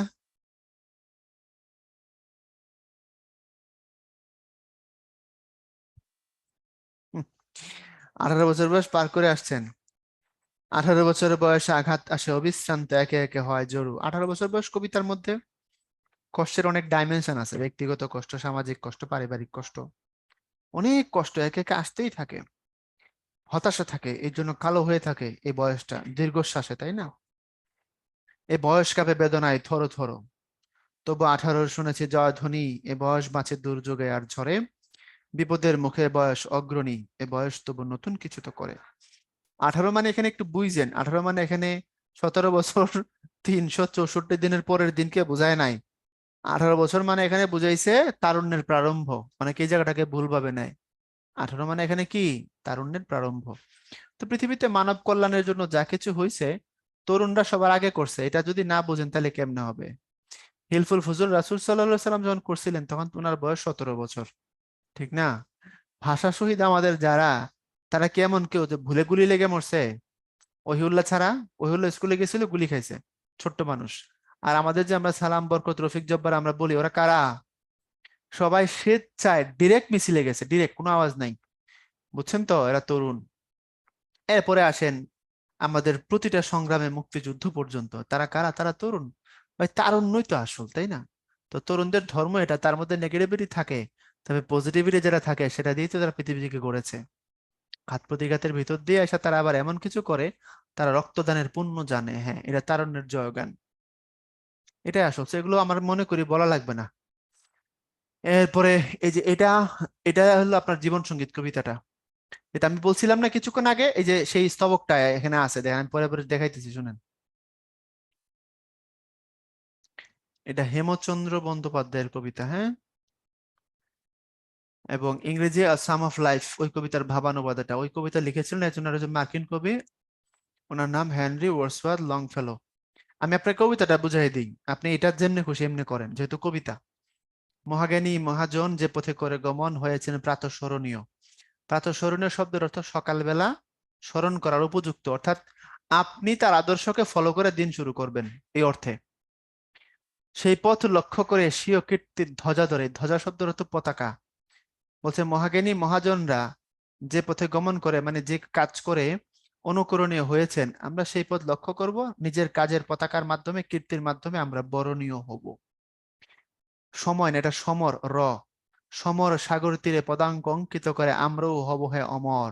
মানে যুদ্ধের সাগরের তীরে আমরা পদাঙ্ক অঙ্কিত করব, অর্থাৎ যুদ্ধের সাগরের তীরে আমরা আমাদের পায়ের ছাপ রাখবো। জীবন মানেই যুদ্ধ, এখানে আমি আমার চিহ্ন রেখে যাব, রেখে আমরা অমর হব। সেই চিহ্ন লক্ষ্য করে অন্য কোনো জন পরে যশোদারে আসিবে সত্তর। আমাকে ফলো করে পরবর্তীতে কেউ একজন, যশোদার মানে সাফল্যের দরজা, সেখানে আসবে, অবশ্যই আমাকে একসময় মানুষ অনুসরণ করবে। করুণা মানবগণ বৃথা ক্ষয়ে জীবন, সংসার সমরাঙ্গন মাঝে সংকল্প করেছো যাহা সাধন করো তাহা রত হয়ে নিজ নিজ কাজে। বলছে হে মানুষেরা, এই জীবনকে বৃথা ক্ষয় করো না, তোমার এই সংসারটা সমরাঙ্গন, যুদ্ধক্ষেত্র। তুমি যেটা সংকল্প করেছো, যেটা তুমি চাও, সেটাকে টার্গেট করো, সাধন করো। এই করহ মানের অর্থ হচ্ছে করো। আগে ক্রিয়াপদের সাথে হ যুক্ত করার নিয়ম ছিল, তাই না? এই হটা এখন অ অথবা ওতে রূপান্তরিত হয়েছে, ঠিক না? 9-10 যে আগের গ্রামার বইটা, ওখানে 132 পৃষ্ঠা, বাংলা অনুজ্ঞা 2 কি 3 নম্বর উল্টা, এটা ওখানে আছে দেখবেন। আগে ক্রিয়াপদের শেষে হ যুক্ত করার নিয়ম ছিল করহ ধরহ, এখন সেটা করো অথবা করো, অ অথবা ওতে রূপান্তরিত হয়েছে। তো রত হয়ে নিজ নিজ কাজে, তুমি তোমার কাজে রত হও এবং সেটা করো। এখন আপনি আপনার ভাবকে যেমনে খুশি তুলে ধরেন, উত্তর হয়ে যাবে। হ্যালো জনগণ, অধিকারী বলছে আমাদের 25 বছরের কষ্ট শুরু। ভাই কষ্ট শুরু হয় নাই, হবে হবে, কষ্টের কি দেখছেন, সব সামনে আছে ভাই। বহু কষ্ট আসবে, চোখ দিয়ে পানি আসবে না, রক্ত বেরোবে। জীবনে এমনই, জীবন এভাবেই সবাইকে শিক্ষা দেয়। আর পুরুষের জীবনে কষ্ট আরো বেশি। আমি পুরুষবাদ হিসাবে বলছি না, আল্লাহ পুরুষকে বানাইছে পৃথিবীকে বহন করার জন্য। আপনাকে সে শক্তি দিয়েই তো পাঠাইছে নাকি? তো আপনি এগুলোকে ফেস করতে হবে, এগুলো মেনে নেন। আপনি নিশ্চিত থাকেন, জীবন যত যাবে আপনার জীবন থেকে সুখের উপাদান কমবে, দুঃখের উপাদান বাড়বে। এগুলাকে এগুলাকে আপনার ফেস করতে হবে। উম রমজান বলছে ভয় দিয়েন না ভাই। আমি ভয় দিব কেন? আপনি আপনার আব্বুর জীবনের দিকে তাকান না, আমার আর ব্যাখ্যা করা লাগবে না। অন্যান্য দেশের বাস্তবতাও কি আমাদের মতো? হ্যাঁ ভাই, জীবন এমনই, আপনার সময় যাবে, চ্যালেঞ্জ আসবে। আচ্ছা, তারপরে আসেন। তোমাতে রয়েছে সকল কেতাব, সকল কালের জ্ঞান, সকল শাস্ত্র খুঁজে পাবে সখা, খুলে দেখো নিজ প্রাণ। আমি কবিতা পড়ছি, আপনাদের লিখতে হবে এটা কার কবিতা, কোন কবিতা। তোমাতে রয়েছে সকল ধর্ম, সকল যুগাবতার, তোমার হৃদয় বিশ্ব দেওল সকল দেবতার। কেন খুঁজে ফেরো দেবতা ঠাকুর মৃত পুঁথি কঙ্কালে, হাসিছেন তিনি নিভৃত হেয়ার, হাসিছেন তিনি অমৃত হেয়ার নিভৃত অন্তরালে। কোন কবিতা? নজরুল তো বটে, কবিতার নামটা তো বলবেন।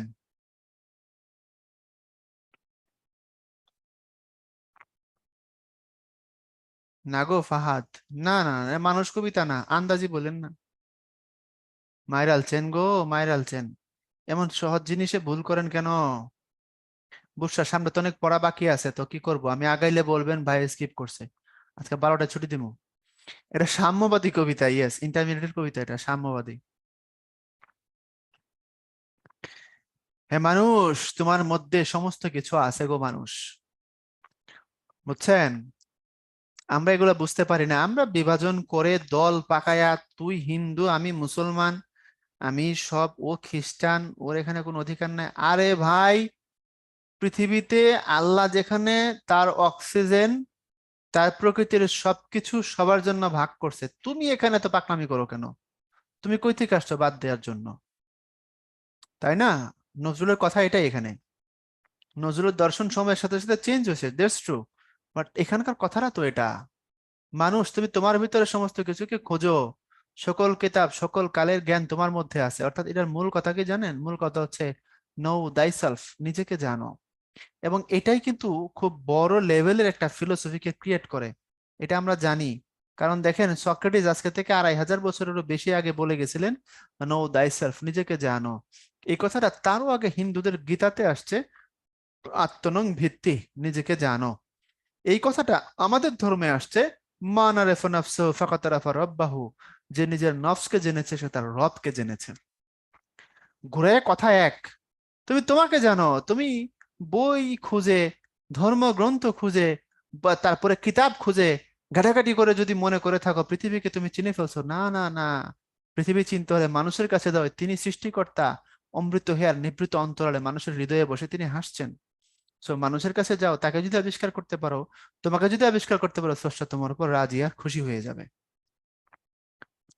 বুঝছেন?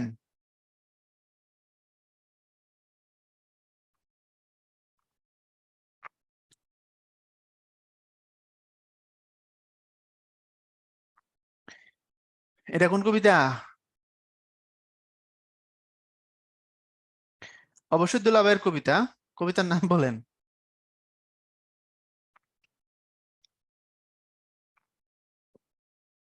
ওরে নবীন ওরে আমার কাঁচা, হ্যাঁ, সবুজের অভিযান, গুড। ওরে সবুজ ওরে অবুজ আধ মরাদের ঘামের তুই বাঁচা, একই কথা ভাই, নবীন তরুণ তারুণ্য এক জিনিস আসলে বারবার বলবো না। এটা রবীন্দ্রনাথ, রবীন্দ্রনাথ এবং নজরুল দুজনকে আমি দুলাভাই বলি। তারপরে হ্যাঁ, বলাকা কাব্যমধুর কবিতা, গতিবাদের কাব্য। বহুদিন ধরে বহু ক্রুশ দূরে বহু ব্যয় করি বহু দেশ ঘুরে, দেখিতে গিয়াছি পর্বতমালা দেখিতে গিয়াছি সিন্ধু, দেখা হয় নাই চক্ষু মিলিয়া ঘর হতে শুধু দুই পা ফেলিয়া, একটি ধানের শীষের উপর একটি শীষের বিন্দু। আমি পড়েছি ক্লাস 6 7 এটা। এখন আপনারা বলবেন ভাই এটা ব্যাখ্যা করেন, আমি বলবো দুঃখিত। বুঝেন তো? আপনি সৌন্দর্যকে যদি আবিষ্কার করতে চান, আপনার খুব কাছে আবিষ্কার করতে পারবেন, আপনাকে খুব দূরে যাইতে হবে না। ক্লিয়ার ভাইয়া? মানে এটাও রবীন্দ্রনাথের লেখা, এটা বিন্দু পর্যন্ত, এটা রবীন্দ্রনাথেরই, জীবনানন্দ না। বৈরাগ্য সাধনে মুক্তি সে আমার নয়, অসংখ্য বন্ধন মাঝে মহানন্দময় লভিব মুক্তির স্বাদ। মানে আপনি যদি মনে করেন যে সমস্ত কিছু ত্যাগ করে তপবনে গিয়া ওখানে বৈশা খালি স্রষ্টাকে সাধনা করলে মুক্তি হয়ে যাবে, না ভাইয়া, সংসার ধর্মটাও একটা ধর্ম। বুঝছেন? সংসার ধর্মটাও একটা ধর্ম। আপনি ওই যে পদ্মা নদীর মাঝির হোসেন মিয়ার মতো, হোসেন মিয়া সম্পর্কে ওখানে একটা বিশেষণ আছে, মনে করে দেখেন, একটা কথা আছে যে আহ একটা জটিল বিশৃঙ্খলায় সবকিছু সে শৃঙ্খলাবদ্ধ করিয়া দিয়াছে। তো জীবন বিশৃঙ্খল, এখানে অনেক বন্ধন আছে, এগুলোর ভিতরে থাইকাই আপনি মুক্তির স্বাদ পাইতে পারেন। বুঝতে পারছেন কি? যে দেখেন শেষের 3টা লাইন একটু দেখেন, বলছে প্রদীপের মতো সমস্ত সংসার মোর লক্ষ্য বর্তিকায় জ্বালায় তুলিবে আলো তোমারই শিখায় তোমারই মন্দির মাঝে।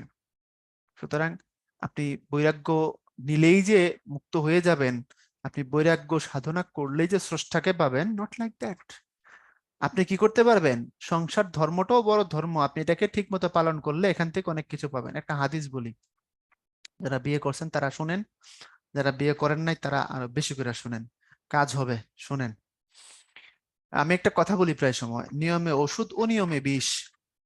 আপনি নিয়ম করে খাইলে ওষুধ, জীবন রক্ষা হবে, আর যদি অনিয়ম করেন পুরোটা একসাথে মারা যান, আপনি মারা যাবেন। এখন বিবাহ বহির্ভূত নারী পুরুষের সম্পর্ক যদি সেটা শারীরিক পর্যায়ে চলে যায়, সেটাকে আমরা ব্যভিচার বলি এবং সেটা অন্যায়, বড় রকমের পাপ, সব ধর্মে এটা আছে। কিন্তু একজন স্বামী স্ত্রী, আমি একটা কথাই বলে দিই, আপনি সহজে বুঝে ফেলবেন। বলা আছে তারা যখন ঘুমায়, যদি এমন হয় তার এক কম্বলের নিচে ঘুমাইছে এবং একজনের পায়ের ভিতরে আরেকজনের পা ঢুকানো, ওরকম ঘনিষ্ঠ যদি হয়, তারা খুব কাছাকাছি গিয়ে যদি ঘুমায়, তাহলে তারা যতক্ষণ একে অপরকে স্পর্শ করা অবস্থায় ঘুমাই থাকবে, ফেরেশতারা ততক্ষণ পর্যন্ত সওয়াব লিখতে থাকবে। আপনি স্ত্রীকে একবার চুমা দিবেন, সওয়াব হবে, আর একবার দিবেন, আবার হবে। অর্থাৎ আপনাদের মধ্যে রোমান্স যত বেশি হবে, তত বেশি আপনি সওয়াব লাভ করতে থাকবেন। মানে কি, বুঝতেছেন তো?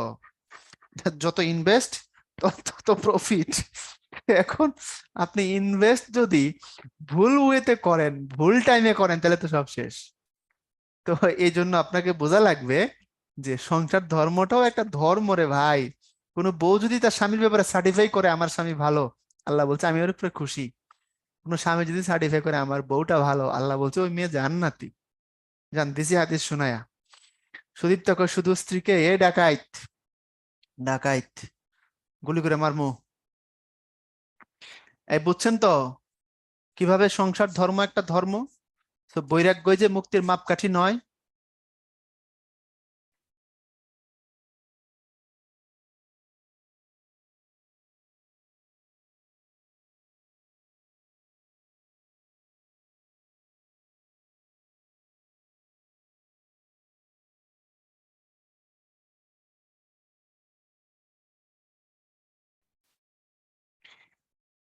ওকে, এবার আসেন আমরা ভাব সম্প্রসারণ নিয়ে কথা বলি। আচ্ছা, সারাংশ সারমর্মের মধ্যে আমরা কি করছিলাম বলেন তো? একটা বড় জিনিসকে আমরা কি করছি? ছোট করছি। আর এখানে ভাব সম্প্রসারণের জায়গায় এই কাজটাকে ঠিক উল্টা পর্যায়ে করব আমরা। আমরা একটা ছোট জিনিস পাবো, সেটাকে আমরা বড় করব। মানে আপনি মূলত এখানে সম্প্রসারিত করবেন, অর্থাৎ জিনিসটা থাকবে ছোট, আপনি বড় করবেন, অর্থাৎ সারাংশ সারমর্মের ঠিক বিপরীত প্রক্রিয়া যেটা, সেটার নামই হচ্ছে ভাব সম্প্রসারণ। সোজা কথা। এখন যেগুলো আসে, আজ পর্যন্ত এমন কোনো ভাব সম্প্রসারণ আসে নাই যেটা আপনার চিন্তার, আপনার এরিয়ার বাইরে। আমি দেখি নাই। মানে আমার মনে হয় না যে কোশ্চেন গুলো আসছে বিভিন্ন সময়, এগুলো কোনোটা আপনার এরিয়ার বাইরে। কিছু বলবেন?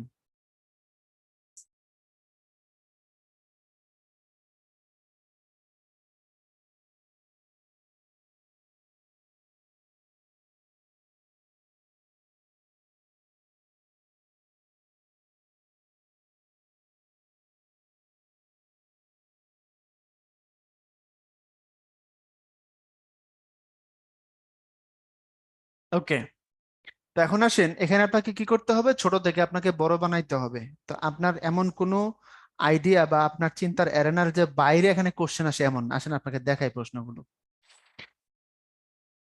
আমি ইয়েতে কৌশলে পরে আসতেছি, দেখেন। 44, 41, 32 সর্বনাশ করছে না? জন্ম হোক যথাতথা, কর্ম হোক ভালো, এই হৃদয়ের চেয়ে বড় কোনো মন্দির কাবা নাই। 44। ভোগের সুখ নাই, কর্মেই প্রকৃত সুখ বা ত্যাগেই সুখ, আমরা পড়ছি। তারপরে কমল হীরের পাথরটাকে বলে বিদ্যে, আর তা থেকে যে আলো ঠিকরে বেরোয় তার নাম কালচার। এটা কঠিন, আমি ব্যাখ্যা করে দিব, কোনো অসুবিধা নাই। তারপরে হচ্ছে জ্ঞান যেখানে সীমাবদ্ধ, বুদ্ধি সেখানে আড়ষ্ট, মুক্তি সেখানে অসম্ভব। 37 এবং 15। অসি অপেক্ষা মসি অধিকতর শক্তিমান, মানে তলোয়ারের চেয়ে কলমের পাওয়ার বেশি, এটা বলছে। সুশিক্ষিত ব্যক্তি বা লোক মাত্রই স্বশিক্ষিত, অর্থাৎ যিনি সত্যিকার অর্থে শিক্ষিত তিনি নিজেকে নিজে শিক্ষিত করছেন।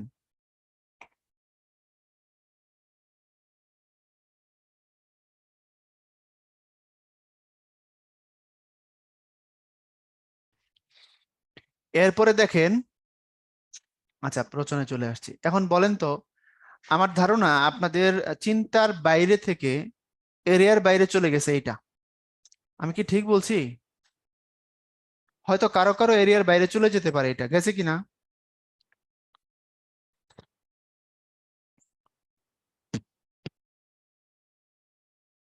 আচ্ছা ঠিক আছে, ওকে, বুঝছি। এটা গেছে, এটা এরিয়ার ভিতরে নিয়ে আসা দেবো, সমস্যা নাই। আর বাকি কোনটা আছে যেটা আপনার এরিয়ার ভিতরে না, বলতে পারবেন আমারে? নাই, সব আপনার এরিয়ার ভিতরে। আচ্ছা, এখানে কি করবেন কি করবেন না, এখানে আদব কায়দাগুলো আছে, দেখেন তো বুঝেন নাকি। বলছে আপনি প্রদত্ত ভাব ভালো মতো পড়বেন, লেখকের রসগুণ অর্থব রচনার মূল্যবান অংশ, কবিগণের ভাব গর্ব উজ্জ্বল পংক্তি প্রবাদ প্রবচন, এগুলো ভাব সম্ভাষণে যা দেয়া হয়, যথার্থ মর্ম বুঝতে পারলে ভাব সম্ভাষণ সহজ হয়ে যায়। এটাও কি করবেন, পড়ার অভ্যাস থাকতে হবে বেশি বেশি। ভাব সম্ভাষণকে প্রধানত তিনটি অংশে ভাগ করা যায়। প্রথমেতে ভাবের অর্থ, পরে ভাবের ব্যাখ্যা, এবং শেষে ভাবের তাৎপর্য। আপনি কোনোভাবেই পয়েন্ট করবেন না, প্যারা করা করবেন। এরপরে অধিকাংশ বিষয়ের দুই ধরনের অর্থ থাকে, এটা আমরা জানি, একটা শাব্দিক, একটা অন্তর্নিহিত। এরপরে মূল বক্তব্যকে ক্লিয়ার করার জন্য উদাহরণ উপমা দেওয়া যেতে পারে, আপনি দিবেন, এবং সঙ্গতিপূর্ণ হওয়া লাগবে। এরপরে বলছে আলোচনা শেষে মানব জীবনে যে ক্ষেত্রে প্রযোজ্য সার্থকভাবে ফুটে তুলুন, অর্থাৎ আপনি যেটা ব্যাখ্যা করতেছেন এটা জীবনের কোন কনটেক্সটে এটার প্রয়োগ আছে, জীবনের ওই জায়গাটা ধরে আপনাকে বলতে হবে। এরপর উদ্ধৃত অংশে ব্যবহৃত শব্দগুলো যে ভাবের অনুষঙ্গ সৃষ্টি করেছে সেগুলো যথার্থভাবে সম্প্রসারিত করতে হবে, অর্থাৎ যেটার ব্যাখ্যা আপনি করতেছেন ওটার ভিতরে যে কথাগুলো দিয়ে টোটাল ভাবটাকে ওই জায়গায় পুরে দেওয়া হয়েছে, ওই কথাগুলোকে ভাঙ্গা দিতে হবে আর কি। এরপরে ভাব সম্প্রসারণ ব্যাখ্যা নয়, অর্থাৎ আমরা যে এক সময় সৃজনশীল আসবার আগে ব্যাখ্যা লিখতাম না, ওরকম কিছু না। So, আপনি এই কামটা করেন না, যে রচনার নাম, রচয়িতার নাম, প্রসঙ্গ কথা, এগুলো করার দরকার নেই। অনেক সময় এটা আমাদের পায়ে বসে, মানে আমরা জানলে ওটা সেখানে লিখে আসবোই, এ আর এক ঝামেলা, এটা করা যাবে না।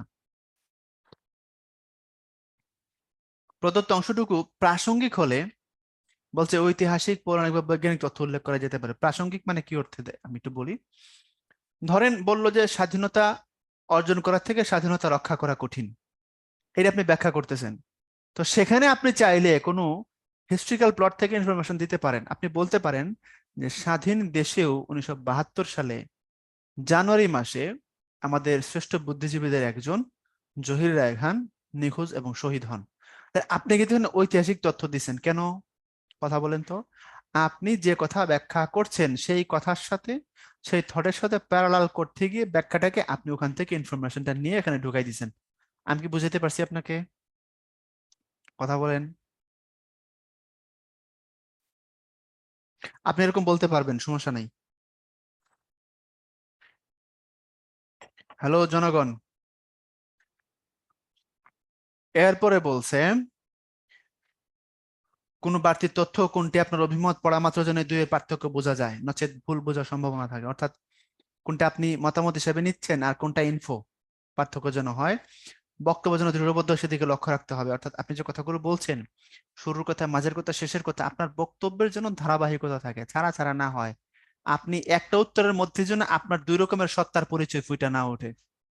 আপনি একটা বললেন এখন, তখন আর একটা বললেন, এমন কিছু যেন না হয়। হ্যাঁ, বক্তব্যের স্বাভাবিক চলন নইলে ব্যাহত হইতে পারে। একই অনুচ্ছেদে একই সাথে কর্তৃবাচক ভাববাচক ব্যবহার করা যাবে না, এতে রচনার গঠনগত সৌন্দর্য নষ্ট হবার সম্ভাবনা থাকে। এই ভাববাচক বুঝাইছি? হ্যালো। কি করা হয়, কোথায় থাকা হয়, কি খাওয়া হয়, প্রথমবার যখন পরিচয় হয়েছিল জরিনার সাথে, প্রথমে কি আপনি তুমি এগুলো ডিফাইন করে ফেলছেন? হ্যাঁ, ভাববাচক বুঝাইছি।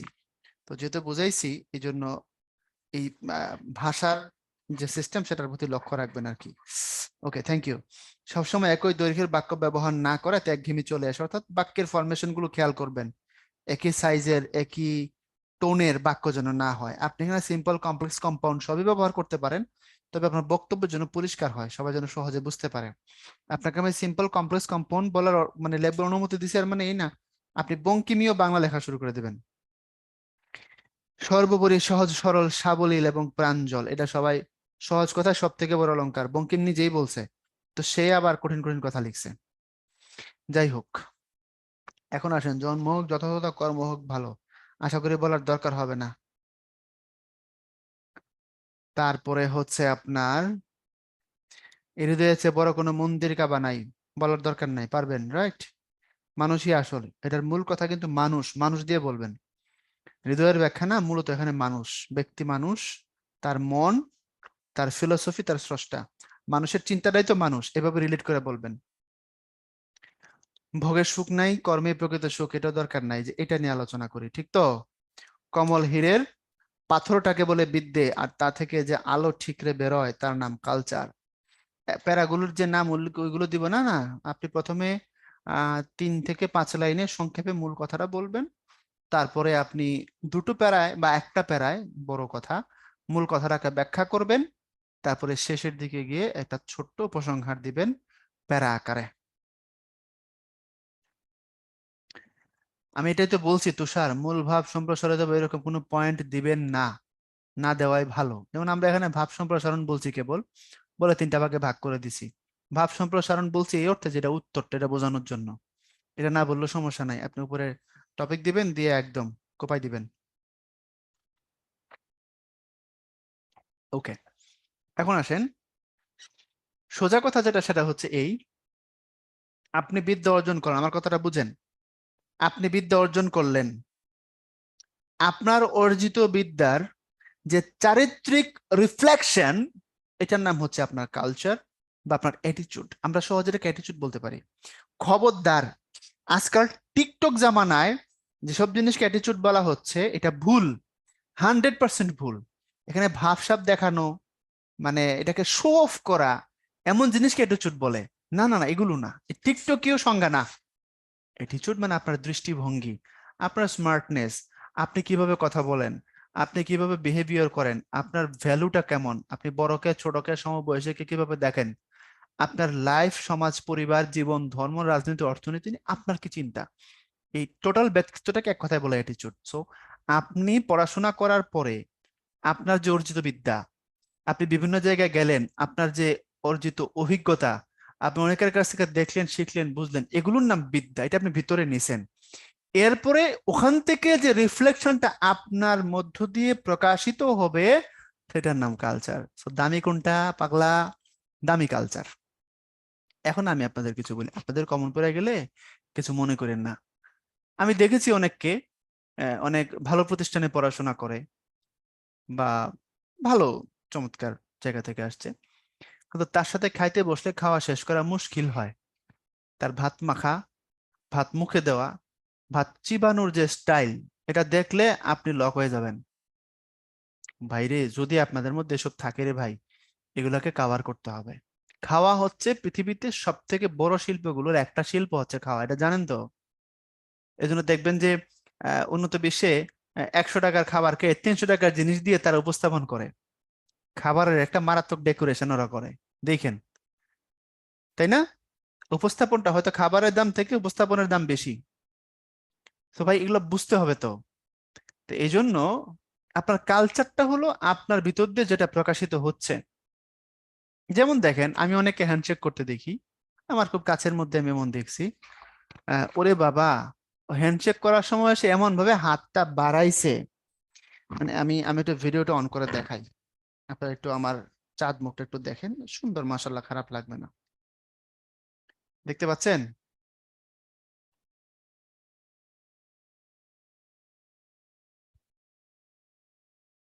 আচ্ছা, দেখেন, আপনি কারো প্রতি ধরেন হাত বাড়াই দিছেন, মনোযোগ দিন কিন্তু, হ্যাঁ? এখন এই খেয়াল করেন, আপনি এভাবে হাতটা বাড়াবেন এবং হাতে উনি যখন ধরবেন বিপরীত দিক থেকে, আপনি আলতো করে, আপনি যে তাকে ভালোবাসেন, হালকা করে একটু দেখাইলেন, একটু হালকা করে ধরলেন তার হাতটা। এটা করে না, এরকম করে বাড়ায়। এক, দুই, আপনার হাতে ধরেন এই মোবাইলটাই ধরলাম, আপনার ডান হাতে মনে করেন একটা ফোন আছে, আপনি ডান হাত দিয়ে হ্যান্ডশেক করবেন, কি করে? হাতটা এমনি বাড়ায় দেয়। তখন বিপরীত পক্ষ বাধ্য হয় কি করে, এখানে হাতটা টাচ করে। কত বড় বেয়াদব এটা জানেন আপনি? আপনি নিজেকে কি ভাবেন? হাতে ফোন আছে, সে হাত বাড়াই দিছে, হ্যান্ডশেক করে ওটা দিয়া। তো বিপরীত পক্ষ যে হ্যান্ডশেক করবে, যে হাত বাড়াইছে, সে কি করে? সে বাধ্য হয়ে এখানে একটা টাচ দেয়। হাতে ফোন কেন বাজান? বাজান, তুমি ডান হাতে ফোন থাকলে ফোনটা পকেটে ঢোকাও, তারপরে হাতটা দাও, তারপরে আন্তরিকভাবে তার সাথে হ্যান্ডশেকটা করো। এবং ভদ্রতা হলো আপনি ডান হাতে হ্যান্ডশেকটা করবেন, বা হাতটা তার কাঁধের উপরে এখানে রাখবেন। এটা হলো সব থেকে বেশি ভালোবাসার নিদর্শন। হাতে এখানে ধরে বলবেন কেমন আছেন আপনি, এবং সবসময় হ্যান্ডশেকটা করার সময় নিজেকে একটু সামনের দিকে নিয়ে আসা, এরকম করে না, মাথা ঝুঁকানো না, একটু তাকে অ্যাটেনশন দেওয়া, কেমন আছেন আপনি। আমি কি বুঝাইতে পারছি? আচ্ছা বলেন তো, আপনার সাথে এরকম হ্যান্ডশেকের ঘটনা ঘটছে কিনা? হাতে কিছু একটা নিয়ে রাখছে, সে হাতটাই বাড়াই দিছে, সে পারতো ওইটাকে পকেটে রাখা বা হাত চেঞ্জ করে পারতো, রাইট? আচ্ছা, আমাদের নাইম 41-এর হেলথ ইয়ার হচ্ছে সোহরাওয়ার্দীর, ও একটা ভিডিও শেয়ার করছে, দেখলাম আমাদের প্রধানমন্ত্রীর ভিডিও এটা। আহ, প্রধানমন্ত্রী টোল দিতেছেন, এবং টোল দেওয়ার সময় প্রধানমন্ত্রী, আপনারা দেখছেন কিনা এটা, আহ, যে ভদ্রমহিলা টোলটা গ্রহণ করতেছেন আর প্রধানমন্ত্রী টাকাটা দিচ্ছেন, পেপারটা নিবেন, টাকাটা দিবেন, তো প্রধানমন্ত্রীর বাম পাশে হচ্ছে উনি, ওই টোল যিনি নিচ্ছেন তিনি। তো প্রধানমন্ত্রীর সুবিধা হলো বাম হাতটা দিয়ে যদি মুভ করেন তাহলে। তো প্রধানমন্ত্রী কি করছেন, ওইটাকে, কাগজটাকে, আগে টাকাটা বাম হাতে নিছেন, তারপর ডান হাত দিয়া উনি কাগজটাকে রিসিভ করছেন, সেই কাগজ বাম হাতে নিয়ে টাকাটা আবার ডান হাতে নিয়ে ওনাকে দিছেন। এই ভিডিওটা দেখবেন, আপনারা চাইলে খুঁজলে এখন পাবেন। আমি আপনার বোঝানোর জন্য বলছি, একজন টোল আদায়কারী কর্মী প্রধানমন্ত্রীর সাথে টোল বিনিময় করছেন, টাকা দিচ্ছেন। প্রাইম মিনিস্টার যদি এই ম্যানারটা দেখাইতে পারে, বাম হাতে উনি টাকাও দেন নাই, বাম হাতে কাগজটাও রিসিভ করেন নাই, উনি ডান হাতে টাকাটা নিয়ে বাড়াইছিলেন, ততক্ষণে ওই ভদ্রমহিলা টোলের পেপার বাড়াইছে আর কি। তো তখন প্রধানমন্ত্রী হাত চেঞ্জ করলেন, নিয়ে, মানে বুঝছেন তো, পুরা বিষয়টাকে আবার ডান হাত দিয়ে শেষ করছেন, শুরু করছেন। ভাই এই জিনিসটাকে অত খুব স্বাভাবিক দেখেন না, কথা কি বুঝাতে পারছি? আমার কথা কি বুঝছেন আপনি? সো ভাই, এটার নামই কালচার। আপনি কিভাবে দেখেন, আপনি কতটা ডাউন টু দা আর্থ বোঝেন না রে পাবলিক। আজকে মরলে বিকাল বেলা কাঁধে উঠে যাবেন, পরের দিন আপনার জন্য দোয়া করা হবে মসজিদে। আপনি কত বড় ক্যাডার, কত বড় হনু, এসব কি আজরাইল দেখে নাকি? সবসময় এটা চিন্তা করবেন। অধিকারী বলছে, সিনিয়র বা বয়োজ্যেষ্ঠ হলে কি আগে থেকে হ্যান্ডশেক করা ঠিক নাকি খারাপ দেখায়? ভাইয়া, এটা একটা প্রচলিত ধারণা আছে, এটাকে আমি বিশ্বাস করি না। আপনি যদি বয়স্ক হন, আপনি যদি তার থেকে উপরের পোস্টেরও হন, আপনি তাকে আগেই বলে ফেলেন, এই তুমি কেমন আছো, বলে আপনি আগায় তার সাথে হ্যান্ডশেক করে ফেলেন, এটা অসুবিধার কিছু আমি দেখি না। কর্পোরেট কালচারে বিভিন্নভাবে বিভিন্ন কিছু শেখানো হয়, বুঝছেন?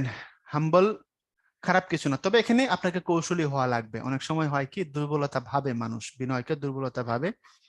তো সেখানেও আপনাকে বুঝে শুনেই হ্যান্ডেল করা লাগবে বিষয়গুলো। আমি কি আপনাদের বোঝাতে পারছি? যদি মনে করেন যে আপনার বিনয়কে দুর্বলতা বলে নিচ্ছে কেউ, সেখানে কাউন্টার অ্যাটাক দিতে আপনি সময় নিয়েন না সুযোগ পাইলে। সব সময় এগুলো হওয়া উচিত না। আমি যেখানে ছোট সেখানে ভাইয়া, আপনি যেখানে ছোট সেখানে আপনি সালাম দিবেন, দিয়ে এমন একটা ভাবসাব করবেন যে আপনি তার সাথে হ্যান্ডশেক করতে চান। ক্লিয়ার? তখন যিনি আপনার সিনিয়র, তিনি বুঝতে পারলে তিনি আপনার দিকে হাত বাড়ায় দিবে, কোনো অসুবিধা নেই। কিন্তু এমন হইলো যে উনি অনেক সিনিয়র বা অনেক বিজি, ওই সিচুয়েশন আপনি হাত বাড়ায় দিয়ে আছেন, তো উনি সেটা প্রথমে লক্ষ্য করে নাই, বা উনি বিরক্তও হইতে পারে। আপনি তার সামনে হাতের উপর হাত দিয়ে দাঁড়াবেন, ভদ্রভাবে যেটাকে দাঁড়ানো বলে, এবং আপনি এমন একটা বডি ল্যাঙ্গুয়েজ নেবেন যে আপনি তার সাথে হ্যান্ডশেক করতে চান, দ্যাটস ইট। চোখ দিয়ে বডি দিয়ে সব বুঝাই দেওয়া যায়। তো উনি আগ্রহ হইলে কোনো অসুবিধা নেই, উনি হাত বাড়ায় দিবেন, আপনাকে ভালোবাসবেন, নো প্রবলেম। এই বুঝছেন তো? এই কালচার বুঝছেন নাকি আরো ব্যাখ্যা করতে হবে কোনটা কালচার কোনটা বিদ্যা?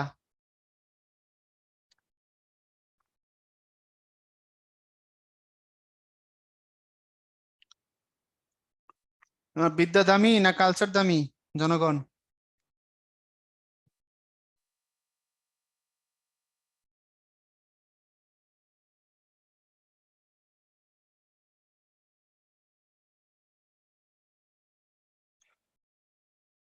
দুটোই দামি, কালচার বেশি দামি।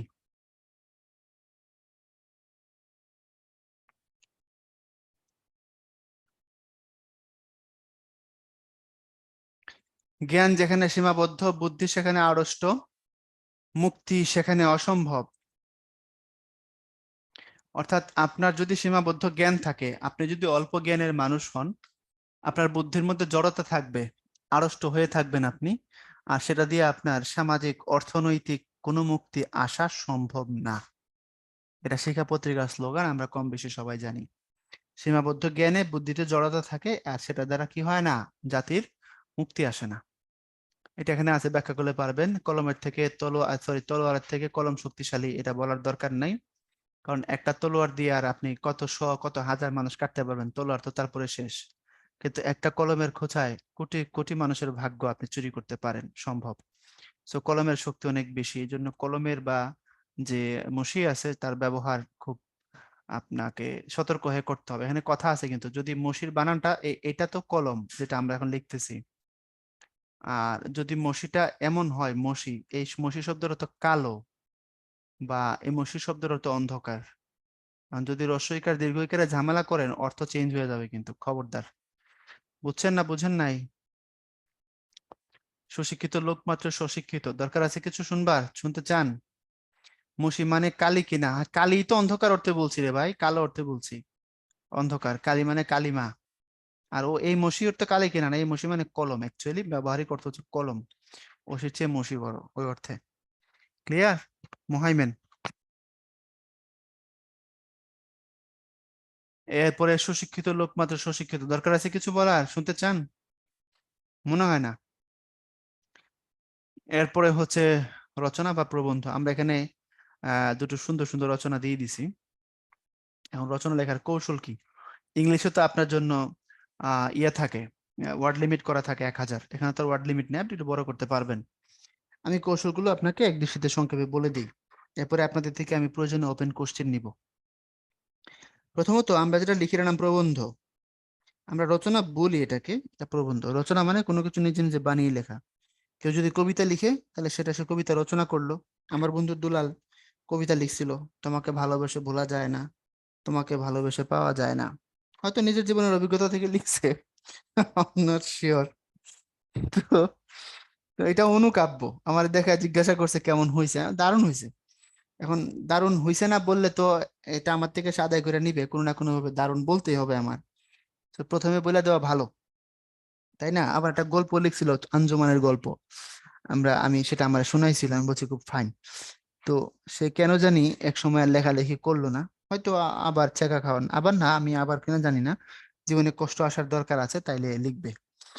তো এই জন্য আমরা সাহিত্য পাওয়ার জন্য দোয়া করি, তার জীবনে কিছু কষ্ট আসুক।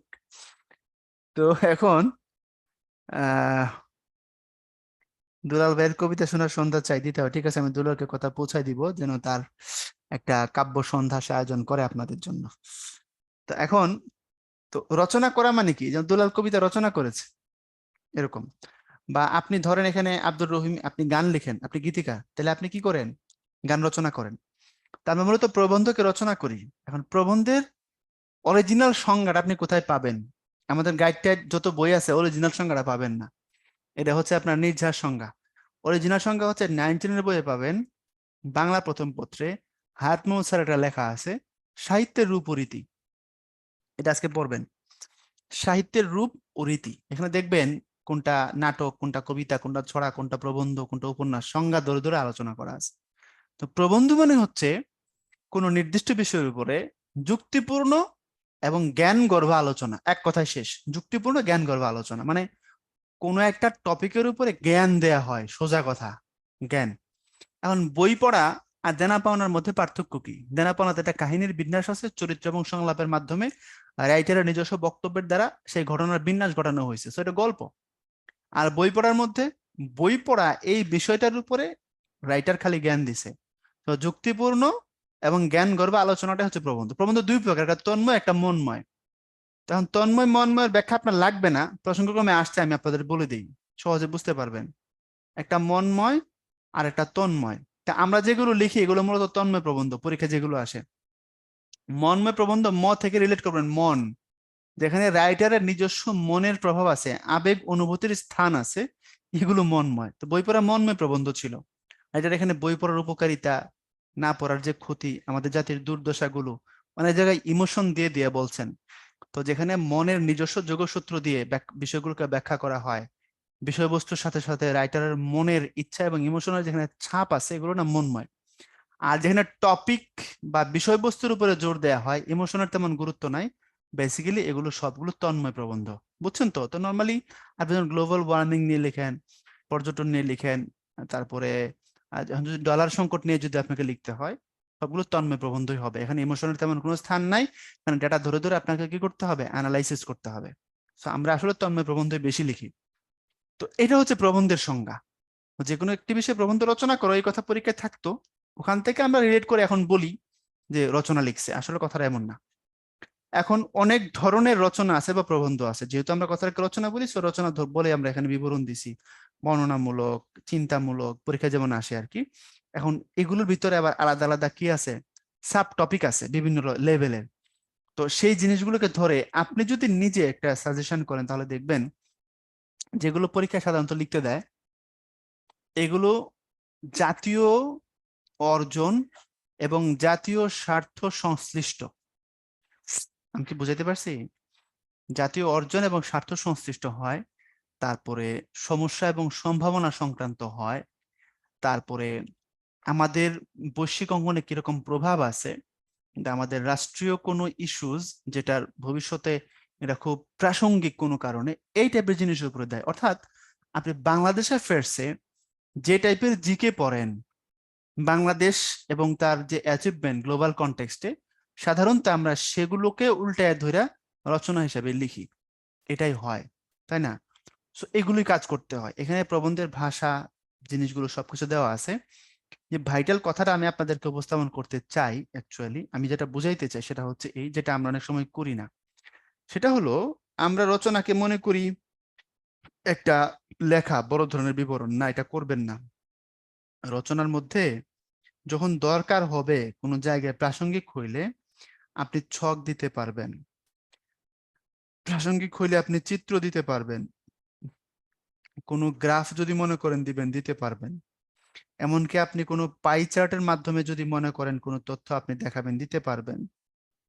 আপনি যদি মনে করেন কোনো ম্যাপ দিবেন, তাও দিতে পারবেন, যদি প্রাসঙ্গিক হয়। গায়ে পড়া দেওয়ার দরকার নাই। রচনা আপনাকে লিখতেছেন দেশপ্রেম, তো এখানে আপনি কি দিবেন এসব? আপনি টপিক এমন ভাবে চয়েস করার চেষ্টা করবেন যেখানে আপনি বর্ণনা ধর্মী হওয়ার থেকে অনেক বেশি স্ট্রাকচারাল হইতে পারবেন। আমি কি আপনাদের ধরাইতে পারছি কথাটা? বিবরণধর্মী হওয়ার থেকে বেশি স্ট্রাকচারাল হতে পারবেন যে জায়গায়, ওটাকে ধরবেন। ধরে আপনি সেখানে কত বেশি ডেটা, কত বেশি ইনফো দিতে পারেন, আপনার আহ তথ্যভিত্তিক উপস্থাপন করবার যেখানে বেশি চান্স আছে ওটাকে পিক করার চেষ্টা করবেন। It will be very good decision. যেমন দেখেন, এই টপিকটা দেখেন, এটা 44-এর কোশ্চেন। মুক্তিযুদ্ধ ও ঢাকা বিশ্ববিদ্যালয়, বাংলাদেশের কৃষির যান্ত্রিকীকরণ, দ্রব্যমূল্য বৃদ্ধি ও তার প্রতিকার, রাশিয়া ইউক্রেন যুদ্ধ ও বিশ্ব পরিস্থিতি, পদ্মা সেতু বাঙালির গর্ব বাঙালির অহংকার। এখন আপনি এখান থেকে দেখবেন যে আমি কোনটা নিব। বাংলাদেশের কৃষির যান্ত্রিকীকরণ, হ্যাঁ, এটাতে অত বেশি ইনফো দেওয়ার চান্স নাই। বাট আমি যদি রাশিয়া ইউক্রেন যুদ্ধ বিশ্ব পরিস্থিতি নিয়ে লিখি, সেক্ষেত্রে আমি এটার হিস্ট্রি জিকিতে যা পড়ছি এটা ঢুকাই দিতে পারবো। আমি ওয়ার্ল্ড কনটেক্সটে বাংলাদেশ এবং ইকোনমিক যে ক্রাইসিস গুলো আছে সেটা কি আছে, ডলার কেমন ছিল কেমন আছে, আমদানি রপ্তানি কেমন ছিল কেমন আছে, ভবিষ্যতে কি হইতে পারে, কোন বিশেষজ্ঞ কি বলছে না বলছে, দেখেন এখানে একদম ম্যাসাকার করে ফেলার মতো সুযোগ আছে। ইভেন পদ্মা সেতুতেও আছে। আপনি এখানে যা পড়ছেন পদ্মা সেতু কনটেক্সটে, অর্থাৎ কোন কাজ, এখানে তো 4টা 5টা কোম্পানি জড়িত, কোনটা কে করতেছে, কত টাকা তার বাজেট ছিল, এবং পদ্মা সেতু নিয়ে প্রচুর পরিমাণে গ্রাফ চার্ট করার সুযোগ আছে। আমি কি আপনাকে বুঝাতে পারছি টপিক কোনটা নিবেন, যেখানে আপনি আপনার এই মন শিয়ানা দেখাইতে পারবেন। এরপরে দেখেন এখানে কোশ্চেনটা কি, আপনার 43-এর কোশ্চেন, আমার ছেলেবেলা, আত্মশক্তি, বাংলাদেশের পুরাকৃতি, দক্ষিণবঙ্গের উন্নয়ন স্বপ্ন, কক্সবাজার। তো এখানে আপনি আমার ছেলেবেলা নিলে কি করবেন, আপনি রবীন্দ্রনাথ কি করবেন, আপনি আপনি আত্মশক্তিতে কি লিখবেন, আপনি আইনস্টাইন হয়েছেন নাকি? তারপরে দক্ষিণবঙ্গের উন্নয়ন স্বপ্ন মানে আপনি পদ্মা সেতুর কনটেক্সটে দিবেন, শুধু পদ্মা সেতু না, ওখানে বিদ্যুৎ কেন্দ্র থেকে শুরু করে সেনানিবাস, কত কিছু হয়েছে। ডাটা দেওয়ার একদম কাঁপায় ফেলার চান্স আছে। পুরাকৃতিতে আপনি ডাটা দিতে পারবেন, কক্সবাজারে দিতে পারবেন, তবে খুব বেশি না। এই জন্য এখানে ভালো চয়েস আমি মনে করি এই এই দুইটার কোনো একটা। আচ্ছা, 41-এ কি আসছে, মরিতে চাহিনামি সুন্দর ভুবনে, বাংলাদেশের প্রাকৃতিক সৌন্দর্য, পর্যটন, সংক্রামক রোগ ও জনসচেতনতা, নারীর ক্ষমতায়ন ও বাংলাদেশ, বৃদ্ধাশ্রম। আর এটা আসছে করোনা কনটেক্সটে, বুঝতেই পারেন, সাথে ডেঙ্গু ঢোকাই দিতে পারবেন, আশপাশ অনেকগুলো লিখতে পারবেন, নারীর ক্ষমতায়নে ডেটা মেটা দিতে পারবেন, কোনো অসুবিধা নাই। বাংলাদেশের প্রাকৃতিক সৌন্দর্য এবং পর্যটন স্থান, আপনার মনে হচ্ছে এটা তো গদবাঁধা কথা, না গো, এটা গদবাঁধা কথা না। আপনি প্রথমত ম্যাপ দেওয়া শুরু করবেন, এরপরে আপনি পর্যটন নিয়ে প্রচুর ডেটা আছে, কথা বুঝছেন? আচ্ছা, দিতি বলছে এক্ষেত্রে ধরেন কেউ খুব সাহিত্যমূল্য ভালো এমন লিখে ডেসক্রিপটিভ রচনা লিখলো, আর অন্য একজন ইনফরমেটিভ রচনা লিখলো, ভালো ইনফো দিয়ে কেন নাম্বার বেশি পাবে? অবশ্যই যে ইনফো বেশি দিচ্ছে সে বেশি নম্বর পাবে। কারণ সাহিত্য মূল্য ভালো জিনিস, কিন্তু এটা পড়ে বুঝে আপনার টিচারের চার্ম হইতে টাইম লাগে ভাইয়া। কিন্তু যদি ইনফো বেস থাকে, সাজানো গোছানো একটা রচনা হয়, গ্রাফটা চার্ট অনেক ভালো থাকে, সেক্ষেত্রে সে খুব দ্রুত নাম্বারটা ক্যারি করে ফেলবে। আপনার যে সাহিত্যের ভাষা, এটা টিচারের মর্মে পৌঁছাইতে টাইম লাগবে, বাট ওই যে স্ট্রাকচারাল জায়গাটা দেখার সাথে সাথে ক্যাচ করে ফেলবে টিচারকে, বুঝছেন তো? তো এইভাবে আপনাকে টপিক চয়েস করতে হবে। আমি কি আপনাদের ধরাই দিতে পারছি জিনিসটা?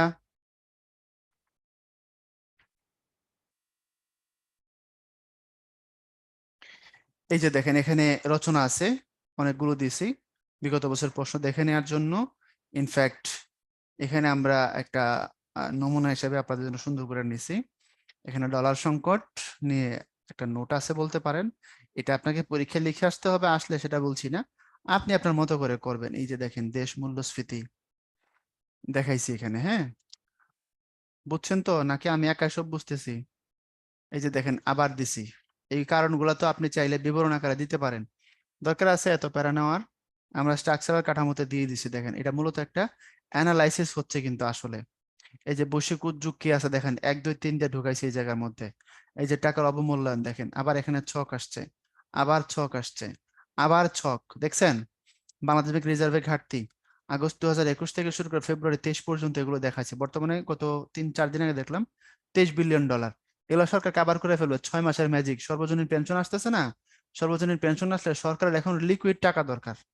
বুঝেন না কথাটা? তরল টাকা দরকার, তরল টাকা পাবলিকের হাতে আছে, পাবলিক তো সরকারকে না দিলে সরকার পাবে না, বুঝছেন? এখন যদি সরকার সর্বজনীন পেনশনটাকে চালু করে, সেক্ষেত্রে সরকারেরও লাভ, আমাদেরও লাভ, বেশি লাভ আমাদের, কারণ আমাদের দেশটা বেঁচে যাবে এবং আমরাও ভবিষ্যতের জন্য পাবো। এখন সরকারের ধরেন একটা ইমার্জেন্সি সিচুয়েশনে টাকার এখন দরকার হয়েছে, আগামী 1 বছর তার জন্য চ্যালেঞ্জিং। এখন আমি সর্বজনীন পেনশনের জন্য যে টাকাগুলো দিব, ধরেন আগামী 1 বছর আমি ধরেন $10 বিলিয়ন জমা করে দিলাম, তাহলে সরকার এই টাকাটা দিয়ে মার্কেটটাকে আবার ধরে ফেলতে পারবে। বুঝছেন তো?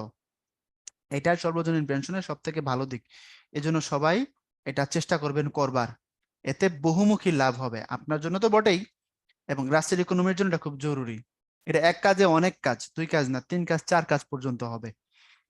তো দেখেন এখানে এটা রাখলাম, তারপরে দ্রব্যমূল্যের দাম বৃদ্ধি, এবার একটু প্যারা আকারে আসছি, বাট দেখেন ভিতরে ইনফো ঠাসা।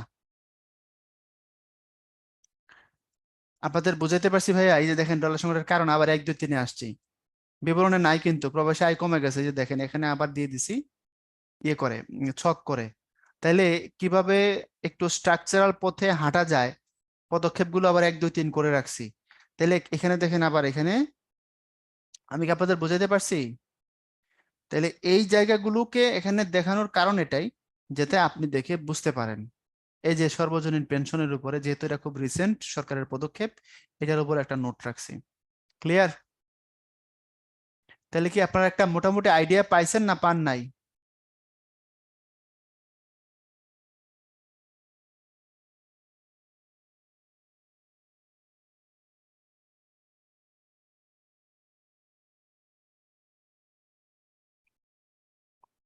শুধু বলছে নেগেটিভ টপিক আসতে পারে কি, হুন্ডি বন্ধ করেন, হুন্ডি না থাকলে সিঙ্গাপুর হয়ে যাবো ইত্যাদি। হুন্ডি তো এখন যেগুলো অবৈধ জিনিস তো অবৈধই, সেটার কন্টেক্সটে আসলে ওভাবে লিখতে হবে আপনাকে। স্মার্ট বাংলাদেশের উপর হলে ভালো হইতো, আসবে হয়তো। তো এভাবে একটু ম্যাপিং করবেন।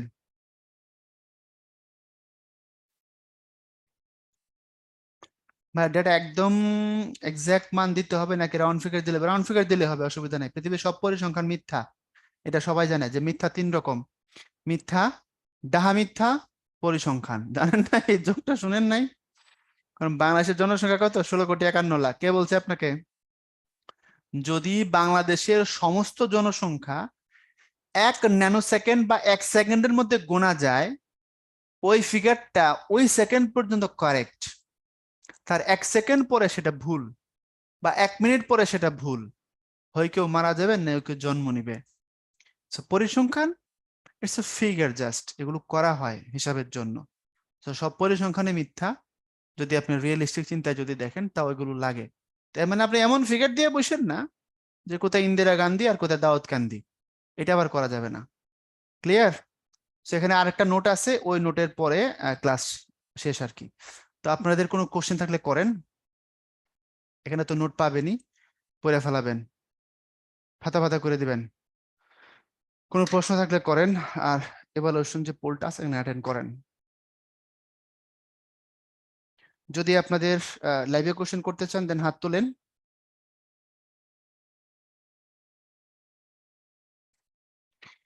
কয়েকটা রচনা স্পেসিফিক টপিক বলে দেন ভাই। টপিকের ধরন তো বলে দিছি ভাইয়া, টপিকের ধরন বলে দিছি না অলরেডি? এখানে তো বলছি। তারপর নারীর ক্ষমতায়ন বলবেন, উন্নয়ন কনটেক্সটে যেগুলো আছে এগুলো পড়তে হবে। বুঝছেন? বৈশ্বিক বৈশ্বিক মানদণ্ডে আমাদের যে অ্যাচিভমেন্ট গুলো আছে সেই জায়গা থেকে কিছু পড়বেন। এই এর বাইরে কি আসছে? এই যে প্রশ্নটা আপনাদের দেখাইলাম আছে, বা পিডিএফ যখন আপনার হাতে যাবে আপনি যখন দেখবেন, এর বাইরে কি আসলে কখনো কোনো কিছু ছিল? না তো। তো প্যারা খাওয়ার কিছু নেই, রচনা যা আছে আপনি পারবেন। কথা হচ্ছে প্রচুর পরিমাণে ডেটাকে আপডেট করে রাখবেন। খুব সাউন্ড থাকবেন ডেটার দিক থেকে, খুব সাউন্ড থাকবেন, যাতে করে আপনি যে কোনো ডেটাকে যে কোনো জায়গায় আপনি পুশ করে দিতে পারেন। এটি রচনা লেখার জন্য কৌশল। আপনাকে যে খুব নোট টোট করে একাকার করে ফেলতে হবে এমন না, প্রতিটা টপিকের এগেনস্টে আপনাকে ওই জিনিসগুলোকে সাজায় রাখতে হবে, যাতে আপনি এগুলোকে সহজে মুভ করাইতে পারেন। কারণ আপনি রিটেন যখন পরীক্ষা দিবেন, তখন আপনার কাছে এটাই মনে হবে যে হারি কত কম পড়ছি, কত কম পড়ছি। ক্লিয়ার? পয়েন্টের নাম উল্লেখ করা ভালো নাকি প্যারা করে? পয়েন্টের নাম উল্লেখ করতে পারেন, প্রবন্ধ যদি সাইজে অনেক বড় হয় টিচাররা সহজে বুঝতে পারবে কোন জায়গায় কি বলছেন, করতে পারেন, অসুবিধা নেই। আর কিছু?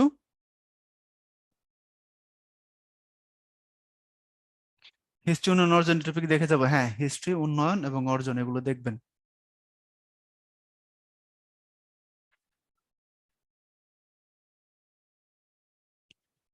তাহলে সবাই ভালো থাকবেন, সবার জন্য দোয়া, শুভকামনা, আল্লাহ হাফেজ। ওকে, ভাইয়াকে অসংখ্য ধন্যবাদ। আর উত্তরণ রিলেটিভ কোনো প্রশ্ন থাকলে চ্যাট বক্সে করতে পারেন ভাইয়ারা।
কল করে যাবেন, একটু ফোন করে তারপরে মানে কোন টাইমটাতে যেতে বলো ওই টাইমে গেলে আশা করি পেয়ে যাবেন।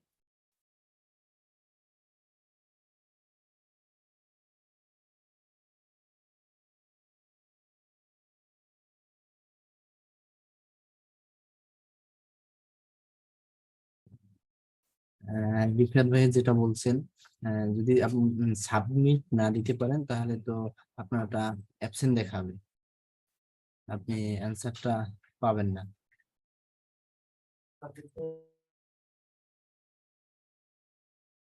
আর এ বিষয়ে কোনো এই তথ্য জানা থাকলে একটু হেল্পলাইনে একটু যোগাযোগ করবেন। আর ডেইলি এক্সাম গুলো ডেইলি দেওয়ার চেষ্টা করবেন টাইমলি ভাইরা। ওকে, তাহলে আজকের ক্লাসটা এই পর্যন্ত। সবাই ভালো থাকবেন, সুস্থ থাকবেন। আল্লাহ হাফেজ।